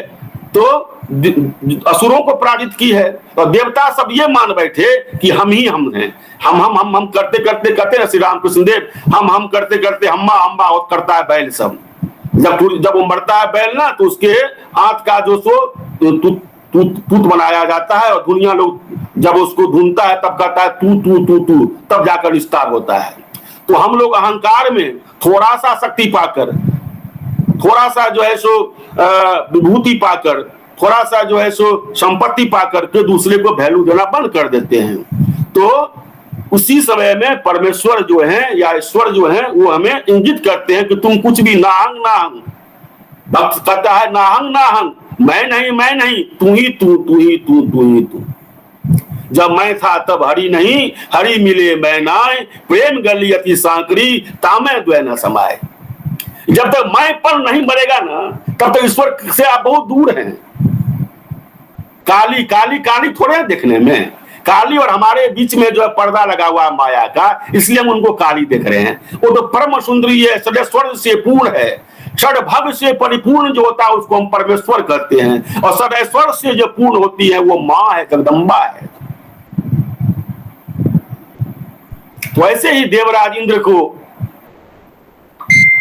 ये अभिमान हो गया कि हमने देवताओं पर विजय प्राप्त की है। वृत्रासुर इत्यादि जितने भी राक्षस हैं, देवासुर सबको मैंने अपने वज्र से मार दिया है। उसी समय में स्वर्ग में प्रकट होता है एक यक्ष। वो यक्ष बहुत बलवान है। केनोपनिषद दृष्टांत के लिए आप देख सकते हैं। उपनिषद में भी कहानी है। उपनिषद की कहानी बहुत ही अच्छी होती है। धार्मिक कथा है।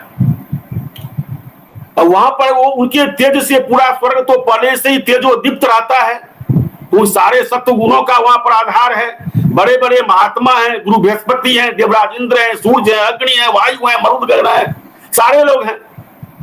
और उसमें जब ये यक्ष आया ना तो उनके प्रकाश से सारे देवता चौंधिया गए। समझ सकते हैं वो कैसा पावर हाउस था, वो कैसा सर्च लाइट था वो। तब जाकर के देवताओं ने भेजा अग्निदेव को कि जाइए अग्निदेव, आप बहुत बलवान हैं, यक्ष से जाकर के सामना कीजिए।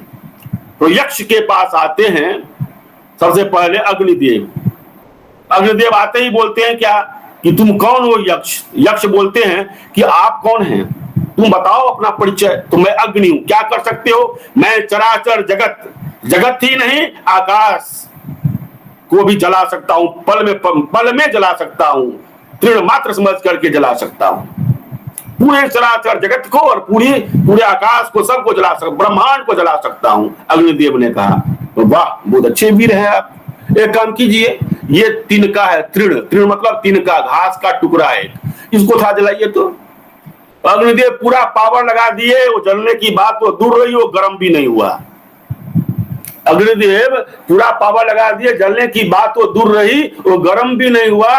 उसके बाद देवताओं ने फिर से आग्रह किया वायुदेव से, वायुदेव आप जाइए, आप तो और अधिक बलवान हैं।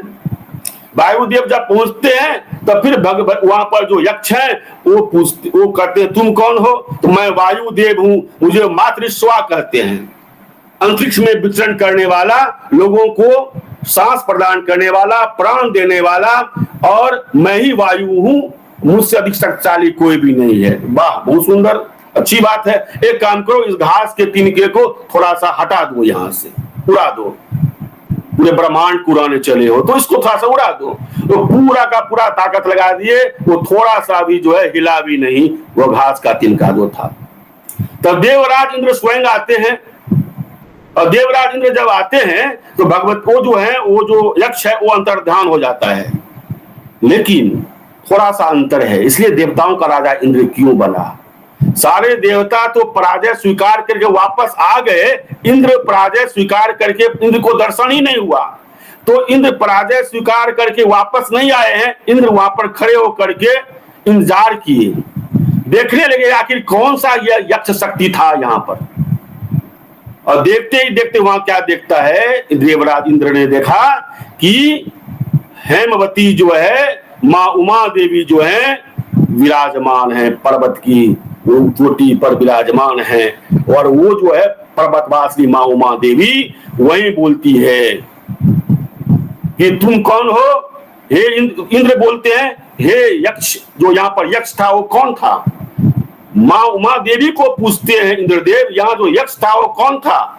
तब कहते हैं आपको, वो जो उमा देवी है, जो आदि शक्ति है, वो कहती है सा ब्रह्मवेती होवाच ब्रह्मणो वा एक द्विजये महि देध्वा मिति ततो है विद्याचकार ब्रह्मेति।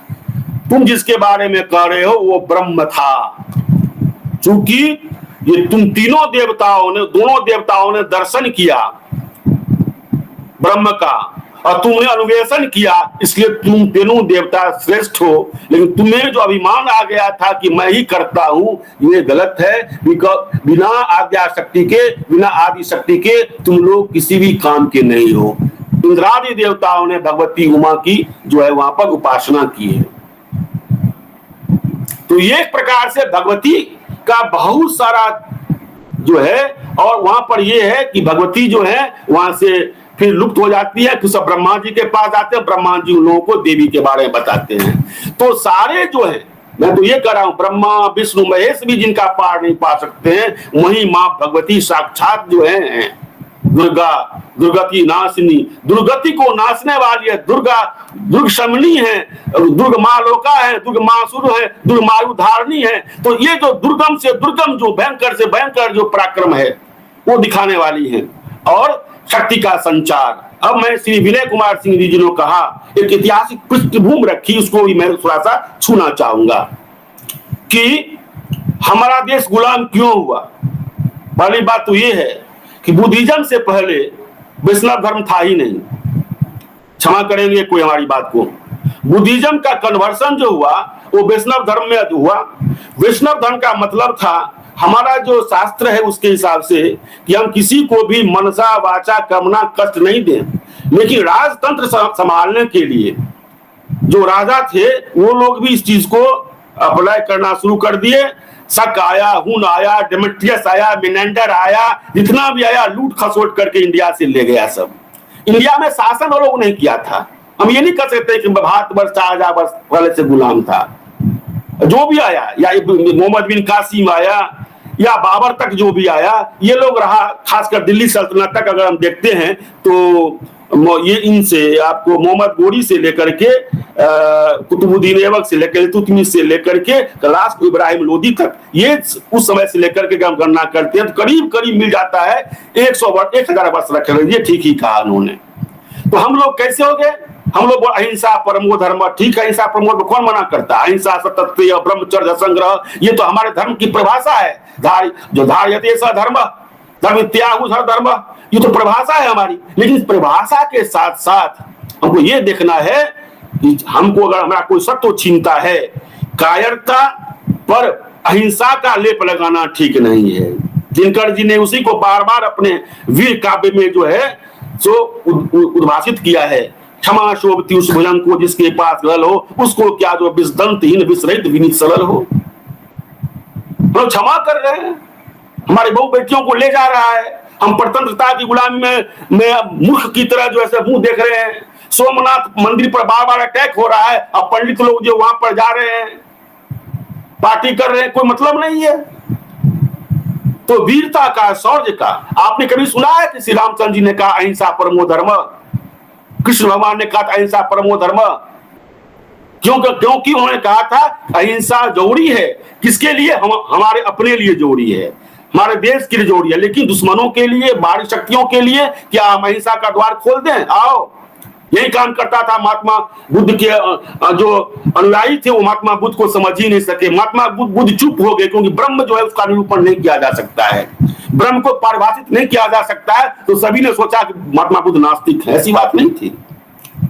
त्रिपिटक पढ़िए और उनका जो अन्य ग्रंथ सब है, अशोक घोष द्वारा लिखित ग्रंथ सब है, वो सब पढ़ते हैं। जब विनय पिटक है, सुत पिटक है, ये सारा किताब को पढ़ने से लगेगा कि वो ऐसा नहीं कहते थे कि भगवान को नहीं मानते हैं। भगवान अनिवर्चनीय है, अवर्णनीय है, इसलिए चुप होते।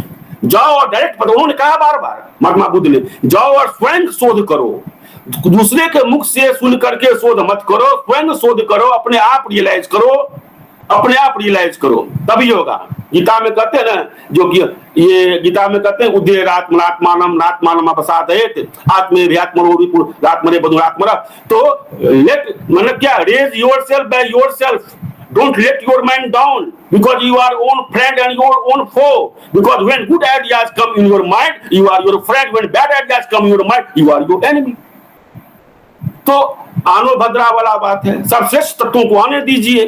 तो भगवती का हम जब चिंतन करते हैं, इसलिए श्री रामकृष्ण देव के परम प्रिय शिष्य कर कमल संजात स्वामी विवेकानंद करे, भीरू तुम हो तुम लोग, शक्ति पूजा करो, भारतवर्ष में आवश्यकता है शक्ति की।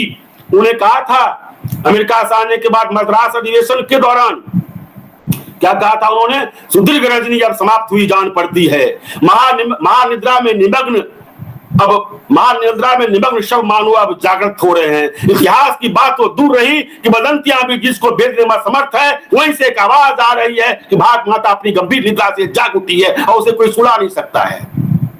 जो अंधे वही नहीं दे सकते, जो बड़े वही नहीं सुन सकते, जो विक्षिप्त बुद्धि वही नहीं समझ सकते कि भारत माता अपनी गंभीर निद्रा से जाग उठी है और पाने से भी ज्यादा महिमामय होकर के अपने आसन पर स्वर्ण आसन पर विराजमान हो रही है।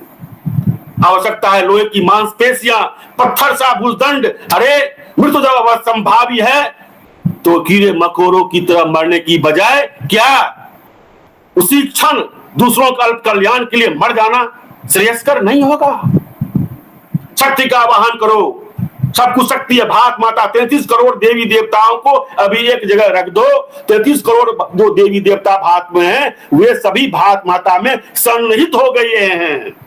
और भारत माता उस समय में रो रही है, अपने पुत्रों को चाक्षुष निमंत्रण दे रही है निर्निमेष नेत्रों से देख रही है कि हमारे पुत्र कब उठेंगे और काय वज्र घोष करेंगे, उद्घोष करेंगे और भारत को फिर से स्वतंत्र बनाएंगे और फिर पहले से महिमा अतीत से भी भविष्य जो है सुंदर होगा भारतवर्ष का। इसलिए उन्होंने कहा था तलवार की धार पर ही क्यों न चलना पड़े, समुद्र तल में ही क्यों न जाना पड़े, उठो, मात्र 50 वर्ष की आवश्यकता है, 50 वर्ष के बाद यह देश स्वतंत्र होगा।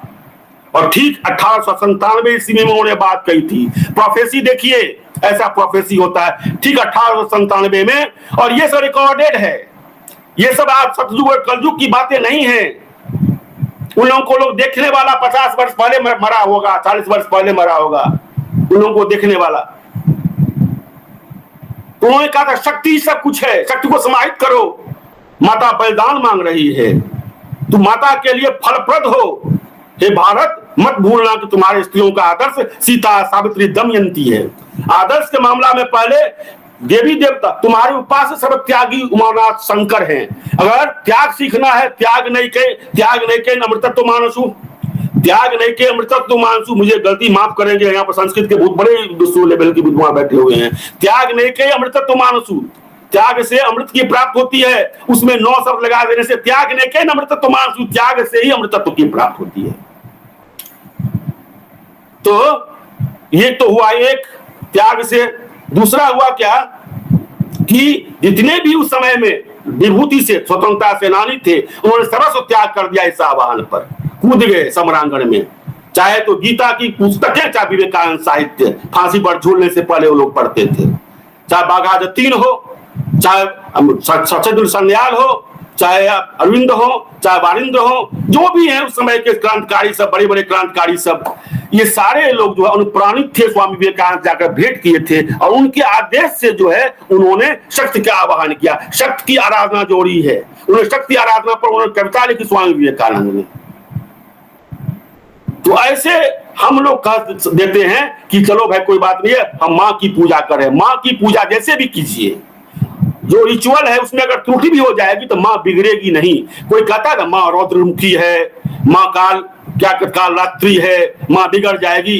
गृहस्थ भक्तों को रिचुअल की बात मैं बता रहा हूं, श्मशान काली का फोटो घर में नहीं रखना चाहिए।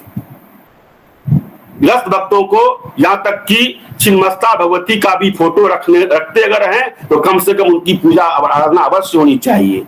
गृहस्थ भक्तों के लिए सबसे अच्छा है भद्रकाली, दक्षिणा काली, भवतारिणी जो है उनका तस्वीर जो है वो घर में रखिए और उनको जीवंत रूप में देखिए। आपको जब देखते हैं किसी पत्थर को लेते हैं, क्योंकि पत्थर में तो भगवान नहीं है, पत्थर प्रतिमा नहीं है, पत्थर में भी भगवान है, क्योंकि भगवान सब जगह है। तो वो प्रतीकात्मक चीज है। प्रतीकात्मक चीज जो है साधना पद्धति में क्रिश्चियनिटी में भी है और मजदा का भी है, और क्या कहते हैं ये जो पारसी धर्म है उसमें भी है, और इस्लाम में भी है, और हमारे हिंदू में तो भरा हुआ है। तो प्रतीक तब तक है जब तक कि हम साध्य को प्राप्त नहीं कर सकते हैं। वो साध्य नहीं है, साधना का एक उपक्रम है कंसंट्रेशन करने के लिए, और कंसंट्रेशन के साथ, ध्यान के साथ, योग के साथ, ईश्वर के साथ अगर भगवान का हम चिंतन करते हैं तो निश्चित रूप से लगता है कि हम बहुत कुछ कर सकते हैं। ये तो माँ भगवती का ही अंश है कि ब्रह्मा विष्णु महेश को भी बालक बनना पड़ा था।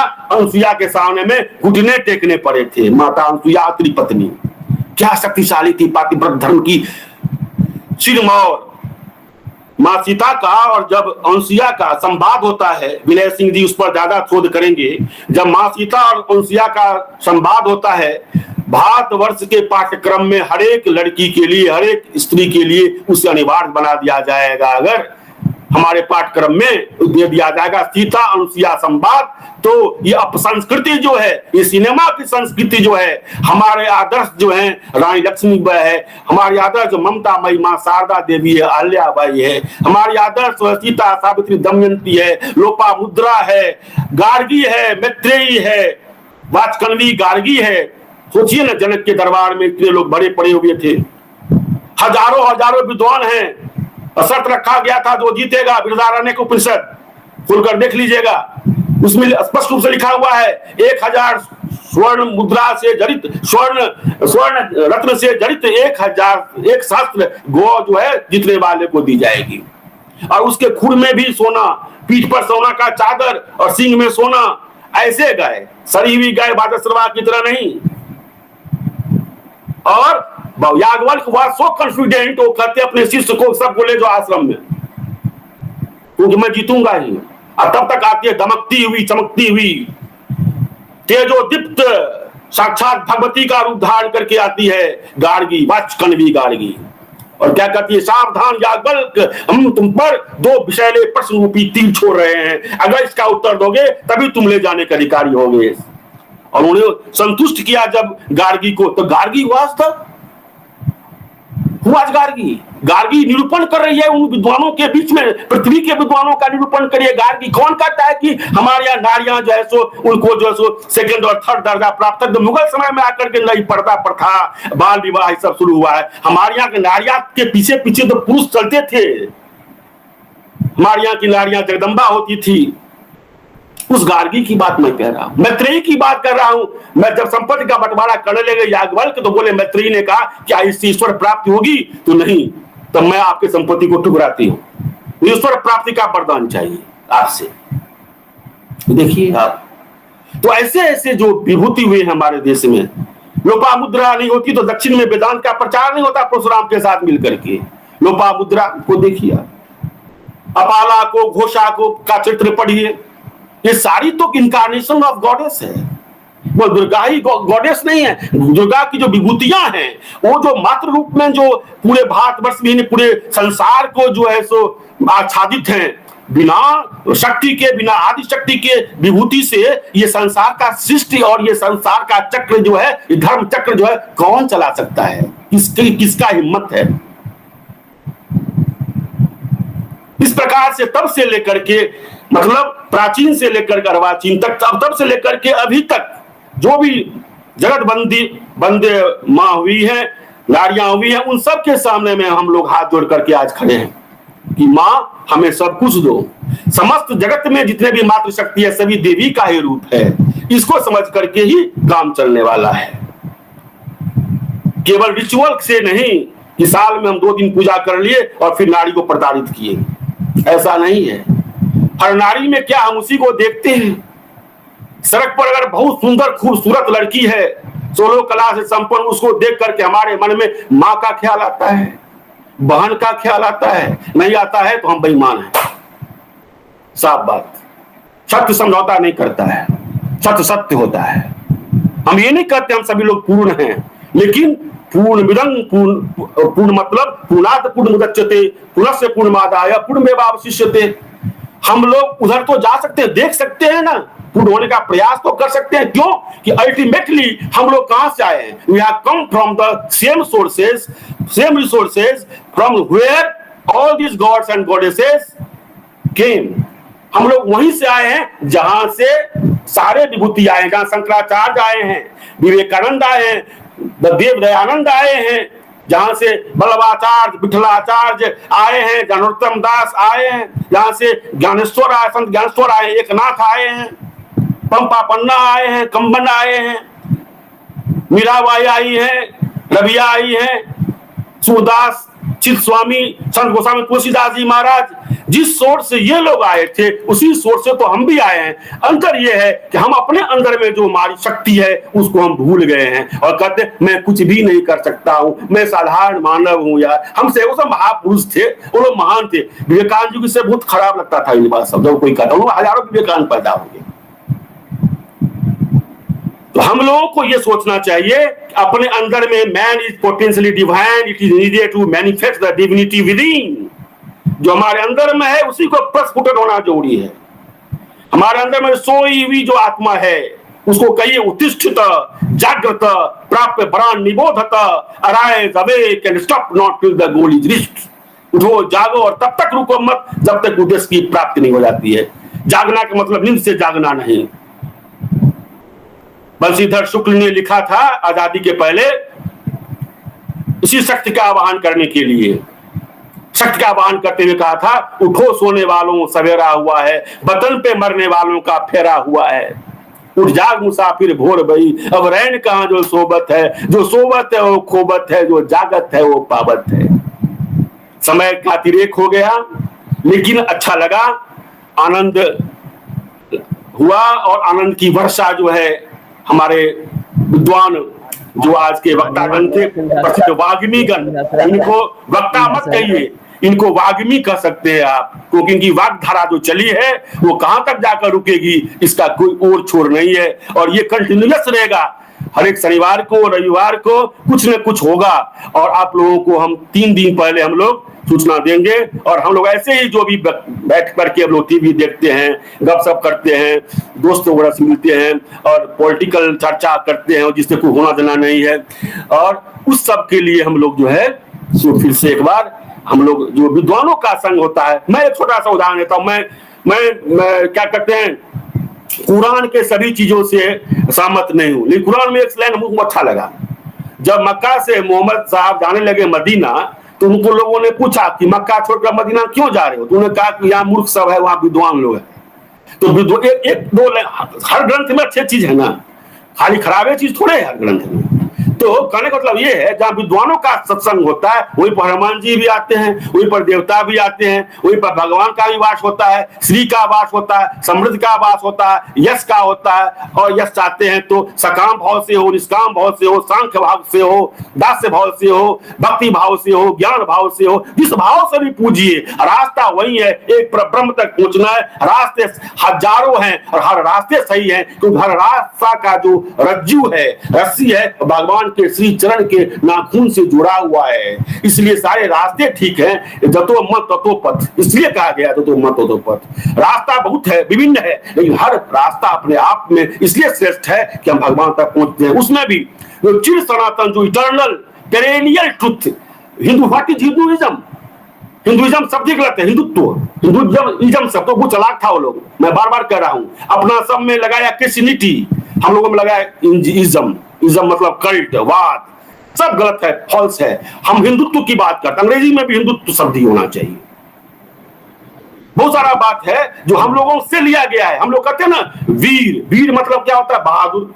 वीर से बना है वर्चू, और वीर शब्द जो है वो लिया लैटिन से है, लैटिन में वीर शब्द है, उससे अंग्रेजी वाला वर्चू बनाया तो वीर है। ऐसे बहुत सारे हमारे संस्कृत साहित्य से लिए गए शब्द सब हैं, चुराए हुए शब्द सब हैं। सारे वर्ल्ड में जितने भी भाषा है, सभी भाषाओं की जर्नी हमारी संस्कृत भाषा में है।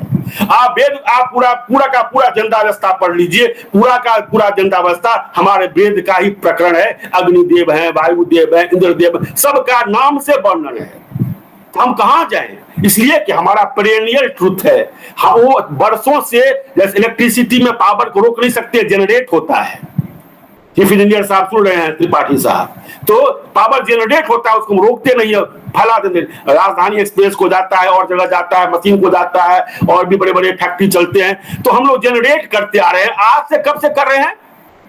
टाइम इमोरियल, अनादिकाल से कर रहे हैं। ये पृथ्वी जब नहीं थी तब भी धर्म था, ये पृथ्वी जब नहीं थी तब भी अध्यात्म था, क्योंकि अध्यात्म के तपस्या के वशीभूत होकर ही ब्रह्मा जी ने जब ध्यान किया है, ब्रह्मा जी ने जब परमात्मा का ध्यान किया है, तभी जाकर के उनके अंदर से जो है हर प्रकार के लोग निकले हैं। ये सृष्टि हुआ है, सूर्य चंद्र तारे आदि, और ये सबके प्रति उनके अंदर में जो दायिका शक्ति है, उनके अंदर में जो आह्लादिता शक्ति है, उन सारे तत्वों को राधा भाव से समझिए, सीता भाव से समझिए, दुर्गा भाव से समझिए, सरस्वती भाव से समझिए, माँ लक्ष्मी भाव से समझिए, और सारे को प्रणाम करते हुए अपने वाक्य पुष्पांजलि उनके श्री चरणों में अर्पित करते हुए मैं अपनी वाणी को यहीं पर रोकता हूँ। धन्यवाद, बहुत बहुत धन्यवाद।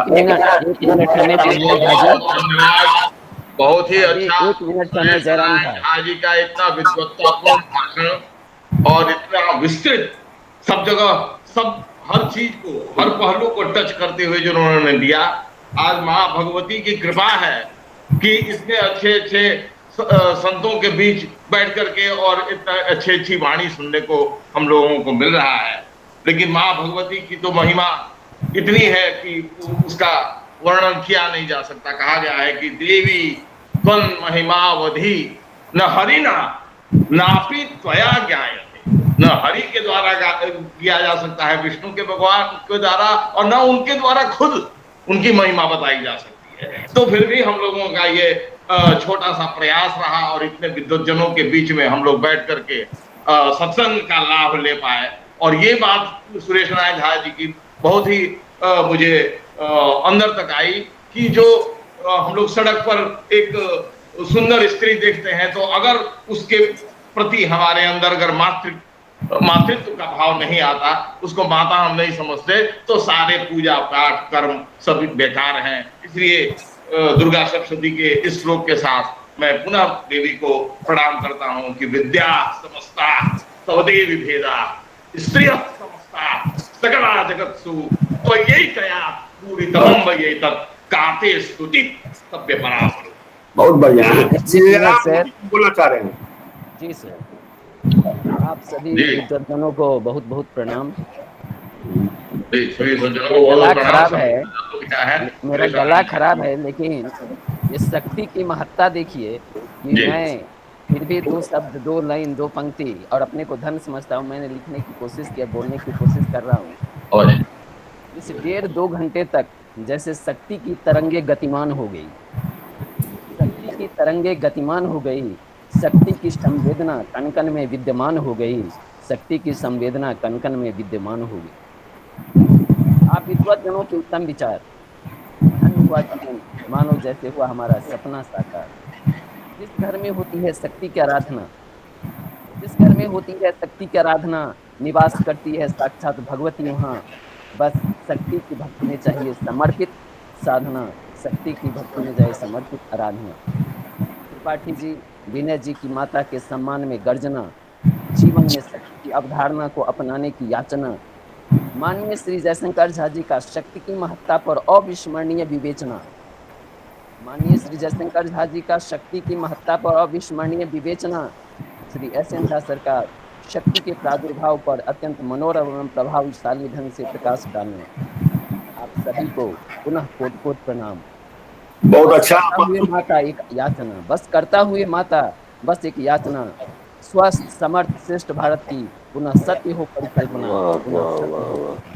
ये जयराम झा जी जो है सो आंसू कवि हैं, और हम खुशी की बात हमारे पास में ये है कि हमारे पास में कमलेश कुमार साहब, जितेंद्र दुबे साहब, और सबसे ये कि शशिधर नायर, वो बोस्टन अमेरिका से आज 25 वर्ष के बाद मुझे इनको देखने का मौका मिला है। शशिधर नायर जी वहां से हमारे खातिर हैं। जहाँ सर बहुत बहुत प्रणाम, सबों को प्रणाम। प्रणाम प्रणाम प्रणाम प्रणाम। मैं भी आज विद्यार्थी हो गया। ये है आदरणीय झा जी, डॉक्टर जयशंकर झा जैसे मनुष्यों के विनय सर प्रणाम प्रणाम सर। प्रणाम प्रणाम। डॉक्टर जयशंकर झा जी को बुला रहे हैं अपने यहाँ, और वो जब स्वस्ति देंगे तभी होगा। उनके चरण स्पर्श का सौभाग्य मिलना चाहिए हमारे जैसे लोगों को। डॉक्टर जयशंकर, एक बात और है श्री झा जी, एस.एन. झा सर, जयशंकर झा जी हम लोगों के धरती के अमूल्य रत्न हैं, मिथिलांचल के तो हैं ही, भारत के भी। क्या उन्होंने पुस्तकें रचना की है जो उन्होंने विचार रखा कि हम बकरे की बलि क्यों देते हैं? वो बकरे की बलि नहीं है, बकरा रूपी मानसिक विचार का बलि हम देते हैं। अच्छा, तो अभी तो बहुत सारा प्रोग्राम सब होता रहेगा, भगवती पर, आदिशक्ति पर भी होगा। फिर हमारे जो देवी देवता हैं, महापुरुष हैं, कभी हम लोग राणा प्रताप पर रखेंगे, कभी हम शिवाजी पर रखेंगे, कभी जो आपको बलि प्रथा है उचित है कि अनुचित है इस पर रखेंगे। इन सारे बातों को हम लोग सेमिनार से हम रखते जाएंगे। पुस्तकों का मैं अध्ययन करना चाहता हूँ। अगर अभी नेक्स्ट टॉपिक क्या रहेगा सर? आदरणीय झा जी, हाँ हेलो, हाँ बोलिए ना। आदरणीय पूजनीय डॉक्टर जयशंकर झा जी से आदि शंकराचार्य जी पर बहुत कुछ सुनने की बलवती इच्छा है। यह इच्छा जो पूर्ण हो। स्वामी विवेकानंद जी, भगवान रामकृष्ण परमहंस के बारे में तो आपसे सुनते रहते हैं।